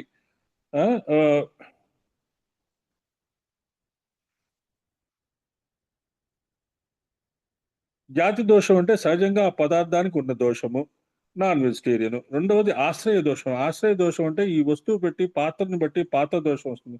ఉదాహరణకి పాలు సాత్విక ఆహారం, దానికి జాతి దోషం లేదు. కానీ పాలని రాగి పాత్రలో పోస్తే కళ్ళుతో సమానం. అంటే ఏ పాత్రలో ఏది పోస్తే మనకి ఆహారం బాగుంటుందో అది మనకి ఆల్రెడీ మనకి తెలుసు కాబట్టి దాని గురించి ఎక్కువ డిస్కషన్ అక్కర్లేదు. మూడవది నిమిత్త దోషం. అన్నీ బాగున్నా అది పుట్టిన చోటు కూడా సరైనదిగా ఉండాలి. మంచి మారేడు దళాలు, మంచి వంకాయలు బాగున్నా అవి శ్మశానం వంటి ప్రదేశంలో ఉంటే అలాంటివి ఉపయోగించరాదు, తినరాదు. అందుకని మనము వాటిని కూడా మనం జాగ్రత్తగా చూసుకుంటాం. నిమిత్త దోషం ఇవన్నీ పెట్టుకొని చూడరానివి చూసినా దోషమే. కాకి, పిల్లి, కుక్క ఇత్యాదులు స్పర్శించినవి దోషాలు అవుతాయి. ఇలాంటి భోజనలు త్యాజ్యములు విడదగినవి. మీరు వంట జాగ్రత్తగా చేశారు కానీ వాడు ఎక్కువ పండించాడో మీకేం తెలుస్తుంది అని కొందరు అంటారు. తెలియని దాని గురించి ఆలోచించిన తెలిసింది చూడాలి, ఇది శాస్త్రం. వాడు ఎక్కడ పండించాడు మన వెంటనే క్వశ్చన్ వస్తుంది. వాడు ఎక్కడ పండించుంటాడో మనకు తెలియదు, కానీ మనకు తెలుసు కదా. తెలిసినంత మటుకు ఎట్లా మన ఇంట్లో పాలు ఆ రాగి పాత్రలో పోయకూడదు అనే సంగతి మనకు తెలుసు కాబట్టి స్టీల్ పాత్రలోనే పోస్తాం. మనకు తెలిసిందేదో మనం చేద్దాం, తెలియంది మనకి అనవసరం. మనకి అసలు దాంతో సంబంధమే లేదు. తెలిసినా తప్పులు చేస్తే అది దోషం అవుతుంది. తెలియక వచ్చే దోష నివృత్తికి భగవంతునికి నివేదించి భోజనం చేయాలి. మనకు తెలియదు అసలు ఎక్కడి నుంచి వచ్చినాయో ఈ ఆహారం అనేది. అందుకని మనము భగవంతుడికి నివేదిస్తాం. భగవంతుడు నివేదించి ఆహారం తీసుకుంటాం. కాబట్టి ఎప్పుడైతే భగవంతుడికి నివేదించి ఆహారం తీసుకుంటామో, ఎప్పుడైతే మంత్రము, యంత్రము, తంత్రము చెప్పి మన ఆహారం తీసుకుంటామో అప్పుడు అది ప్రాణమయ శక్తిగా మారుతుంది, ఉచ్చతరమైన మనస్సుగా మారుతుంది, మంచి ఆలోచనలు, క్రియేటివ్ థాట్స్ వస్తాయి. దోషం లేని అన్నం ప్రతిరోజు నీకు నివేదన చేసి తినే భాగ్యం నాకు కల్పించు తల్లి అని మనం కోరుకుందాము. మనందరం ఇప్పుడే కోరుకుందాం. అమ్మా, దోషము లేని అన్నము ప్రతిరోజు నీకు నివేదన చేసి తినే భాగ్యం నాకు కల్పించు తల్లి. అమ్మా, దోషము లేని అన్నము ప్రతిరోజు నీకు నివేదన చేసి తినే భాగ్యము నాకు కల్పించు తల్లి. అమ్మా, దోషము లేని అన్నము ప్రతిరోజు నీకు నివేదన చేసి తినే భాగ్యము నాకు కల్పించు తల్లి కోరుకున్నాం. ఇంకా ఆమె ఎక్కడికి మిస్ అవ్వదు. మనం ఒక రకమైన మంచి వాతావరణంలో మనం లలితా సహస్రనామం చేసి దాని గురించి మాట్లాడుకుంటూ మనం ఒక చిన్న అమ్మవారికి ఒక అప్లికేషన్ పెట్టుకున్నాం. ఖచ్చితంగా ఆ అమ్మవారు అది రిసీవ్ చేసుకుంటుంది. ఇక నుంచి మనం చాలా జాగ్రత్తగా ఉంటుంది. వసుధ. ఇక్కడ శ్రీరామ శరణ్ అని ఒక ఆయన ఉండేవారు, మా చిన్నతనంలో కూడా తెలుసు. ఆయన రోజు రామనామంతో బియ్యాన్ని ఏరుకునేవారు.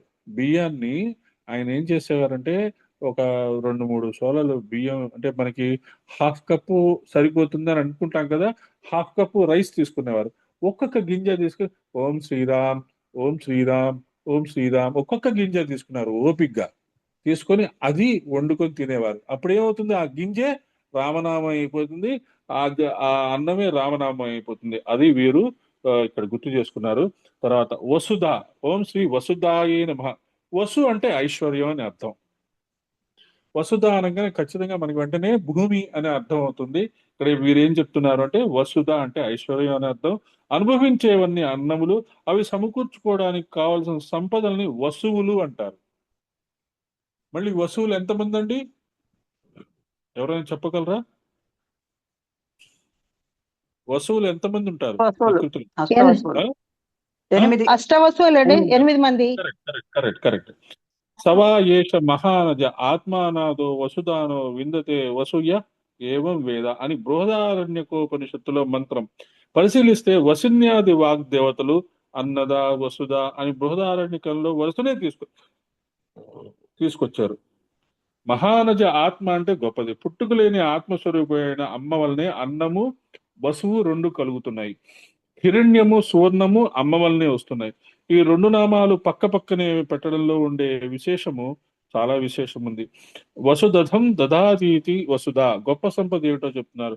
వసు ప్రకృష్టం మోక్షాఖ్యం ఫలం భక్తేభ్య ప్రదదాతీతి వసుధ. అన్నం అంటే ఇహలోకంలో అనుభవించే ఐశ్వర్యాలన్నీ అన్నములు. ఐశ్వర్యం ఎందుకు అనుభవించకూడదండి? బంగారం ఎందుకు పెట్టుకోకూడదు? డబ్బు ఎందుకు సంపాదించకూడదు? నువ్వు డబ్బు సంపాదించుకో, బంగారం పెట్టుకో, మంచి కార్యక్రమాలు చేయి, ఎవడొద్దన్నాడు? ఐశ్వర్యాన్ని త్యజించాలి, వాటి విరక్తి రావాలి అక్కర్లే. ఐశ్వర్యం ఇవ్వు, నేను సేవా కార్యక్రమాలు చేస్తాను. అరవిందుల వారు చేసింది అదే, అరవిందుల వారు చెప్పింది అదే.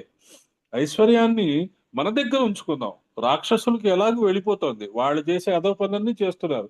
మన దగ్గర ఐశ్వర్యం ఉంటే గోవులకి అన్నదానం ఇవ్వచ్చు, ఆశ్రమాలకి ఇవ్వచ్చు, మంచి వాళ్ళకి కరెక్ట్ గా ఎవరికి ఇవ్వాలో వాళ్ళకి ఇవ్వచ్చు, మన చుట్టుపక్కల ఉన్న వాళ్ళందరికీ మనం డొనేట్ చేయొచ్చు, అన్నదానం చేయొచ్చు.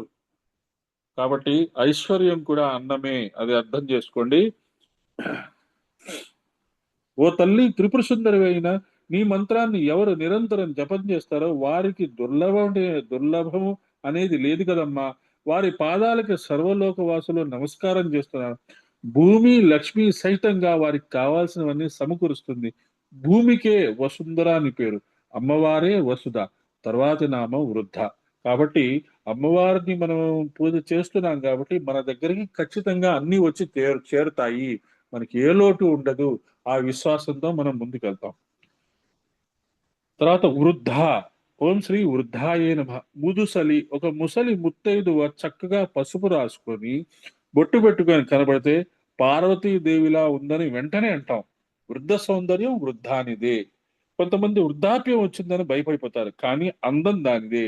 కానీ అందం తెలియాలంటే వృద్ధులైన రమణ మహర్షి యొక్క కళల్లోకి చూడాలట.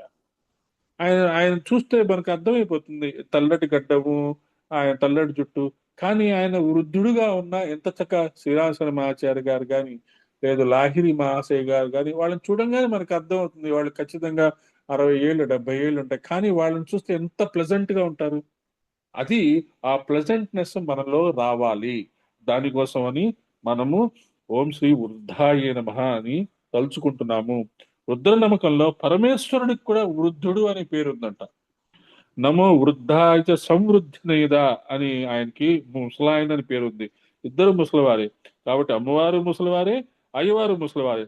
వేద పురాణ శాస్త్ర పదవీన దనీయసి అయిన పెద్ద ముత్తైదువ కాళికా నగర హాటక పీఠ శిఖాది రూఢ యయ్యాదిమ శక్తి సంయమ వివర ఇటు రమ్మని పిలిచే హస్త సంజ్ఞాధర లీల రత్న కటకావహరణంబులు గల్లు గల్లునన్ అంటాడు శ్రీనాథ మహాకవి. శ్రీనాథ మహాకవి కూడా అన్నపూర్ణమ్మే అన్నదా వసుధ వృద్ధ, అమ్మ జుట్టుని వర్ణిస్తూ వేనలి పాట నర వెంట్రుకతో తిలకందులాన్వయ శ్రీనటి ఎంప అని చెప్పారట. తెల్లటి వెంట్రుకలు, నల్లటి వెంట్రులు, నల్ల నువ్వులు, బియ్యం కలిపినట్టు జుట్టు ఉందంట. బియ్యంలో నల్ల నువ్వులు కనబడితే కలిపేస్తే ఎలా ఉందో అలా చూశారట శ్రీనాథ కవి అమ్మవారి యొక్క వెంట్రుకల్ని, అమ్మవారి యొక్క జడని. అందులో ఆయనకి తెల్ల వెంట్రుకలు కూడా కనిపించాయట, నల్లటి వెంట్రుకలు. ఎవరికి ఎలా కావాలంటే అలా కనపడుతుంది. అమ్మవారికి ఏముంది పాపం. అయ్యవారిలో కూడా తెల్ల వెంట్రుకలు చూస్తారట. అంటే తెల్ల వెంట్రుకలు రావటం అంటే జ్ఞానానికి సంకేతం. అది అర్థం చేసుకోండి. కొంతమందికి 30 ఏళ్లకే తెల్ల వెంట్రుకలు వస్తాయి, అది జెనెటిక్ ప్రాబ్లము. తెల్ల వెంట్రుకలు ఉన్న వాళ్ళని మనం గౌరవించాలి, అది జ్ఞానానికి సంకేతం. సరే, కలర్స్ వేసేవాళ్ళు ఓకే, నో ప్రాబ్లం, దానికి మనమే అబ్జెక్షన్ లేదు. కానీ అది ఆ అర్థం వచ్చేటట్టుగా వృద్ధ అని చెప్తున్నారు. వృద్ధ అంటే పెద్ద ఆవిడ. వృద్ధాప్యం అంటే జీర్ణించిన శరీరమే అక్కర్లేదు. వృద్ధాప్యం వేరు, జర వేరు. కొందరికి వృద్ధాప్యం ఉంటుంది కానీ జర ఉండదు. వృద్ధాప్యం అంటే పెద్దరికం. చాలు పెద్ద పోతన గారు చాలా పెద్దమ్మ అని చెప్తారు. అలా భూమిని పరిశీలిస్తే మనకి ఎంత ఇస్తుందో తెలుస్తుంది. ఈ తల్లిని వృద్ధ అన్నప్పుడు వృద్ధి పొందించేదని అర్థం. సో వృద్ధ అంటే వృద్ధి పొందించేది. భూమిని వృద్ధ అని అంటే అది ఇంకా వృద్ధి ఇస్తుంది. తన భక్తులకి అన్నములు ఇస్తూ, వస్తువులు ఇస్తూ వృద్ధి పొందిస్తుంది భూమాత. ఆ బ్రహ్మమును పొందే వరకు మనల్ని అమ్మవారు వృద్ధి పొందిస్తుంది. అమ్మవారి భూమాత ఇచ్చేదే తింటున్నాం కదా. దోసకాయ కూర చేసుకున్నా, వంకాయ కూర చేసుకున్నా, అన్నము చేసుకున్నా, ఇవన్నీ భూమాతే ఇస్తుంది. కాబట్టి ఆవిడే వృద్ధి చెందించి మరి ఇస్తుంది. కాబట్టి ఆవిడనే వృద్ధ. మనము యజ్ఞములో కూడా భూమాతని మొట్టమొదటిగా ఆమెకుండే ఆ సహనము శక్తి మనకి రావాలని మనం మనం పృథ్వీత్వయాదృత లోక దేవిత్వం విశ్వనాధృత త్వంచమా ధారయమా అని దేవి పవిత్రం కుల్చేస్తున్నాం. పృథ్వీదేవిని నమస్కారం చేసుకుంటా అంటే వృద్ధ, ఆవిడ మనకి ఎంతో ఇస్తుంది. తర్వాత బ్రహ్మాత్మైక స్వరూపిణి. ఓం శ్రీ బ్రహ్మాత్మైక స్వరూపిణి అయిన బ్రహ్మమే తానైన స్వరూపిణి. నేను అనుకుంటున్న జీవుడు ఈ బ్రహ్మంతో ఐక్యమైనప్పుడు అమ్మ యొక్క సంపూర్ణ స్వరూపం తెలుస్తుంది. ఇందాక చెప్పుకున్నాం కదా, జాగ్రత్త, స్వప్న, సుషుప్తి, సమాధి, తురీయ స్థితి. తురీయ స్థితిలో ఉన్నప్పుడు ఏమవుతుంది? నేను ఆ బ్రహ్మంలో ఐక్యమైపోయిన స్థితిని అనుభూతిలో తెలుస్తుంది. తురీయ స్థితిని మనం మాటల్లో చెప్పలేము, ఆ అనుభూతి రావాల్సిందే. ఎవరు ఎన్ని చెప్పినా ఏం చేసినా ఆ అనుభూతి పొందితే గాని మనకి అది కరెక్ట్ గా అర్థం కాదు. ఇదే సావిత్రి పరమేశ్వరి విద్య యొక్క స్వరూపము. మహావాక్యముల సారమంతా బ్రహ్మాత్మేక అని ఒక్క మాటలో అహం బ్రహ్మాస్మి, తత్వమసి, అయమాత్మ బ్రహ్మ, ప్రజ్ఞానం బ్రహ్మ. మనకి గురుగారు కూడా బట్కావువ దేవత అని 5 శ్లోకాలు 5 లైన్లు ఇచ్చారు కదా, అద్దంలో చూసుకొని చెప్పుకోమని. అవే ఇవి. సోహం హంస, శివ సోహం, ఇవన్నీ కలుపుకుంటే ఆ సోహం మంత్ర స్వరూపమే ఇక్కడ చెప్తుంది. మనం సోహం కూడా సాధన చేస్తాం. సోహానికి మీనింగ్ ఏంటి? I am that. సోహం, యాజ్ ఐఆమ్ సో అబౌవ్. ఆయనే నేను, నేనే పరమాత్మని. అదే దాన్నే వాళ్ళు ఐఆమ్ దట్ మూమెంట్ అని చెప్పి అదో పెద్ద కోర్సు తయారు చేసి అమ్ముకుంటారు. దానికి ఏంటి, మనకి సింపుల్ గా సోహం. శ్వాస పీల్చుకునేప్పుడు సో, శ్వాస వదిలేటప్పుడు హం, అంతే సరిపోతుంది. లోకంలో ప్రతి జీవునికి అహం అనే మాట ఉన్నది. నేను అని ప్రతివాడు అంటూ ఉంటాడు. ఆ నేను అనుకునే జీవాత్మని సు సహ అనే బ్రహ్మంతో కలపగలిగిన వాడు ఏ ఒక్కడు ఉంటాడు. అదే సోహము, కొత్తగా కలపక్కర్లేదు. కాబట్టి ఆ నేను ఎప్పుడైతే బ్రహ్మంలో మధ్య అవుతుందో, ఆ నేను ఎప్పుడైతే మనం తెలుసుకుంటామో, ఆ నేను ఎప్పుడైతే సమాధిలోకి వెళ్తుందో అప్పుడు తురియం సిద్ధిస్తుంది.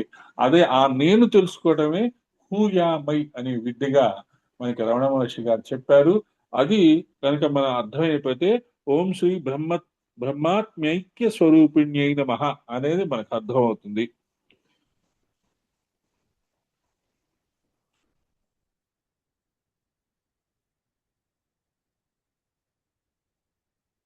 కానీ ఉచ్ఛ్వాస నిశ్వాసాలు జరుగుతూనే ఉన్నాయి కదా, అదే సోహము. ఉచ్ఛ్వాస నిశ్వాసాలు మనకు తెలిసినా తెలియకపోయినా జరుగుతుంది, అదే సోహము. ఎప్పుడైతే మన ఉచ్ఛ్వాస నిశ్వాసాల్లో సోహం చూస్తామో అప్పుడు బ్రహ్మైక స్థితి వస్తుంది. ఎప్పుడైతే మనం చేసే గాయత్రి మంత్రం అజపాలోకి వెళ్తుందో అప్పుడు మనం బ్రహ్మైక స్వరూపంలోకి వెళ్ళిపోతాం. ఆ పాత్ర దొరుకుతుంది. అదే అర్థం చేసుకోండి. తర్వాత బృహతి, ఓం శ్రీ బృహత్యై నమః. బ్రహ్మము యొక్క వ్యాఖ్యానము ఈ నామాల్లో తెలియజేస్తున్నారు. జీవుడు బ్రహ్మముతో ఐక్యమైతే సిద్ధి పొందినట్లు చెప్పారు. మనం బ్రహ్మం గురించి, సత్యం గురించి ఆలోచించాలి. ఆలోచిస్తుంటే జీవభావం అదే పోతుంది. మనం వెలుగు వైపు నడక సాగిస్తే చీకటి అదే పోతుంది. అందుకనే ప్రకాష్ కి ఓర్ చెలియే అని తీన్ శరీర ఒక ధ్యానంలో గురువు గారు చెప్తుంటారు. మనం వెలుతురు వైపు అసతోమ సద్గమయ, తమసోమ జ్యోతిర్గమయ, మృత్యోర్మ అమృతగమయ, అసతోమ సద్గమయ, అసత్తు నుంచి అసత్యం నుంచి సత్యం వైపు వెళ్ళు, తమసోమ జ్యోతిర్గమయ, అంధకారం నుంచి వెలుతురు వైపు వెళ్ళు, మృత్యోర్మ అమృతంగమయ, మృత్యు భయం నుంచి మృత్యు భయం లేని స్థితికి వెళ్ళు. అందుకనే రోగరహిత, వృద్ధాప్య రహిత, మృత్యురహిత సమాజం కోసం మనం చూస్తున్నాము. అదే మనం ఎప్పుడు తీసుకునే దీక్ష, అదే మనకి ఇప్పుడు కావాల్సిన విషయము. అందుకనే మానస సంచర్య బ్రహ్మణి మానస సంచర్య అని సదాశివ బ్రహ్మేంద్ర స్వామి వారని ఒక ఆయన ఉండేవారు. ఆయన ఒక సంస్కృతంలో ఎన్నో పుస్తకాలు రాశారు. ఆయన మహాయోగి. తమిళనాడులో ఆయన యొక్క సమాధి ఉన్నది. ఆయన రాసిన పాటలు కానీ పాడని వాళ్ళంటూ లేరు. మంగళంపల్లి బాలమురళీకృష్ణ గారి కానీ కర్ణాటక సంగీతంలో ప్రవేశం ఉన్న వాళ్ళు సదాశివ బ్రహ్మేంద్ర స్వామి గారి పాటలు పాడకుండా ఉండలేరు. అంత స్పిరిచువల్ నాలెడ్జ్ ఆయన గుప్పించి ఇచ్చారు. ఆయన రాసిన పాటని గుర్తు చేసుకుంటున్నాము. అలాగే ఇక్కడ అమ్మవారు సావిత్రి అనగానే వేద స్వరూపిణి అని అర్థం. వేదం అనేక ఛందో రూపాలతో ఉంటుంది. ఇది మనకు తెలిసిందే, మళ్ళీ రివిజన్, మళ్ళీ చదువుకుందాము. గాయత్రి ఛందో రూపాన్ని గాయత్రి నామం దగ్గర వివరించుకున్నాం. ఈ నామంలో బృహతి అనే ఛందో రూపాన్ని చెప్తున్నారు. బృహతి అనేది ఒక ఛందస్సు పేరు. ఇది 4 పాదాలు కలిగి ఒక్కొక్క పాదానికి 9 అక్షరాల చొప్పున ఉన్న ఒక వైదిక ఛందస్సు. వైదిక ఛందస్సులు ప్రధానంగా 7: గాయత్రి, త్రిష్టుప్, అనుష్టుప్, బృహతి, పంక్తి, విరాట్, ఉష్టిక్లతో బృహతి అనేది ఒకటి. మనకి గాయత్రి ఛందస్సు తత్సవితుర్వరేణ్యం భర్గో దేవసరి ద్యో యోన ప్రచోదయాత్, మూడు పాదాల్లో 8 అక్షరాలు 24 ఉన్నాయి. అది మీటర్ అంటాం, METRE. అది ఒక శ్లోకాన్ని తయారు చేసే పద్ధతి. అలా శ్లోకాల్ని తయారు చేసే పద్ధతుల్లో, ఆ మంత్రాల్ని తయారు చేసే పద్ధతిలో 8 ఉన్నాయి. ఇక్కడ కూడా మనకి 8 వచ్చింది. 1, 2, 3, 4, 5, 6, 7. 7 7 ఉన్నాయి. ఇవి 7 అలా ఉంటాయి. విశ్వవసోస్తు బృహతి అని విశ్వావసువు అనే దేవత ధరించే వీణ పేరు బృహతి. మనం 8 వసువులు అనుకున్నాం కదా, అందులో ఒక వసువు విశ్వావసువు. నారదుడు ధరించే వీణ పేరు మహతి. శారద శారదాంబ అంటే సరస్వతి దేవ ధరించే వీణ పేరు కచ్చెపి. వీణ అనే మాట ఎప్పుడు వచ్చినా శబ్ద స్వరూపమే. నాద బ్రహ్మము శబ్ద బ్రహ్మము. మన వెన్ను వీణ మీద మీటే నాదం కూడా ఆవిడే. మన శరీరంలో కూడా వీణ ఉందండి. ఏంటది? మన వెర్టిబ్రల్ కాలం, మన మేరుదండము. అవి కణుపులుగా 33 కణుపులు ఉంటాయి. 33 బోన్స్ కలిపి ఒకటి ఉంటుంది. దాన్ని వాయించేది ఏది? మన శ్వాస. మన శ్వాస లోపలికి తీసుకున్నప్పుడు ఆ ఏవైతే ఆ మన వీణలో ఉండే ఆ తంత్రాలు అంటారు కదా, ఆ వైర్సే మన శ్వాస. అది గుర్తుంచుకోండి. మనము మనం శ్వాస తీసుకుంటున్నాము, శ్వాస వదులుతున్నాము అంటే ఖచ్చితంగా మన శరీరంలో కూడా వీణ వాయిద్యం జరుగుతోంది. వేణువు, కృష్ణుడు వేణువు వింటున్నాము. కృష్ణుడి వేణువులో 7 ఆ, స్లో 7 7 హోల్స్ ఉంటాయి. ఆ 7 హోల్స్ ఏంటి? మన శరీరంలో ఉండే చక్రాలే. అలా ఈ భగవంతుడు, సరస్వతి దేవి వీళ్ళందరి దగ్గర ఉన్న ఆ అదేంటి ఆ సంగీతం సంబంధించిన అవి కానీ, అస్త్రాలు కానీ, శస్త్రాలు కానీ అన్నీ మన శరీరానికి సంబంధించినవే.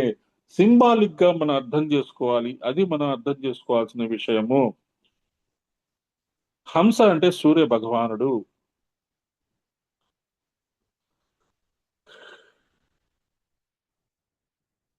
అది అర్థం చేసుకుని మనం బృహత్ సామ్న తథా సామ్నా మన గీతాచార్య మాట, నామాల్లో బృహత్ సామం ఈశ్వరి విభూతియే అని మనం అర్థం చేసుకున్నాము. ఇంత 3 minutes ఉంది కాబట్టి. బ్రాహ్మణి. ఓం శ్రీ బ్రాహ్మణ్యై నమః.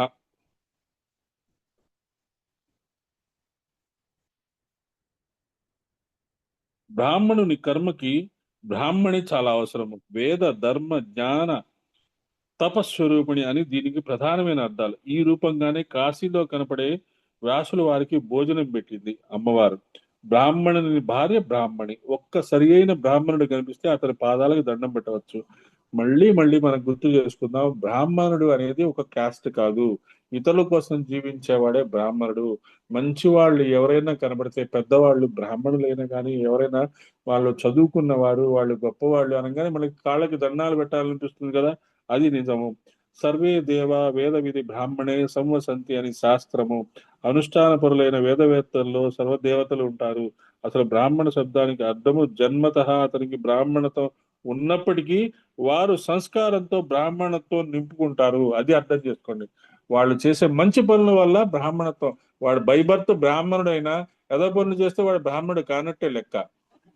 వాడు బై బర్త్ బ్రాహ్మణుడు కాకపోయినా మంచి పనులు చేస్తే వాడు బ్రాహ్మణుడు అయినట్టే లెక్క. ఆడవాళ్ళైనా మగవాళ్ళైనా. అది మనం సంస్కారంతో బ్రాహ్మణత్వం పొందాలి అని మనం అర్థం చేసుకోవాలి. అది చాలా ఇంపార్టెంట్. ఏది బ్రాహ్మణి అనే నామానికి అర్థం చేసుకోవాలంటే మనం చేసే సంస్కారాలతో మనము బ్రాహ్మణత్వంలోకి ఎదగాలి అని ఆలోచన మనకి రాగలిగితే మనకి సరిపోతుంది. అలాంటి బ్రాహ్మణుని తపస్సుకు సహకరించే శక్తి పక్కన ఉండాలి. సోమయాజి అంటే సోమిదేవమ్మ ఉంటుంది. అతడు అగ్నిహోత్రం రగల్చాలంటే పక్కన ఆవిడ లేకపోతే రగల్చడానికి లేదు. అప్పుడే గుర్తుంచుకోండి, ఎప్పుడైనా ఎవరైనా సరే, ఏ పురుషుడైనా సరే అగ్నిహోత్రము చెయ్యాలి అంటే పక్కన స్త్రీ ఉండాలి. ఏదైనా క్రతు విద్యల్లో కానీ, ఆ ఈ విద్యల్లో కానీ స్త్రీ ఉన్నప్పుడు పురుషుడు సంపూర్ణమైన పురుషుత్వం పొందుతాడు. స్త్రీ పురుషుడు కలిసి చేసే యజ్ఞమే మంచి యజ్ఞము. వాళ్ళిద్దరు కలిసి చేసే ఏదైనా యజ్ఞమే. అది మనం గుర్తుంచుకుంటే బ్రాహ్మణి అనే పదానికి మనకు అర్థమవుతుంది. కాబట్టి మనం ఈరోజు బ్రాహ్మణి దగ్గర క్లోజ్ చేస్తాము.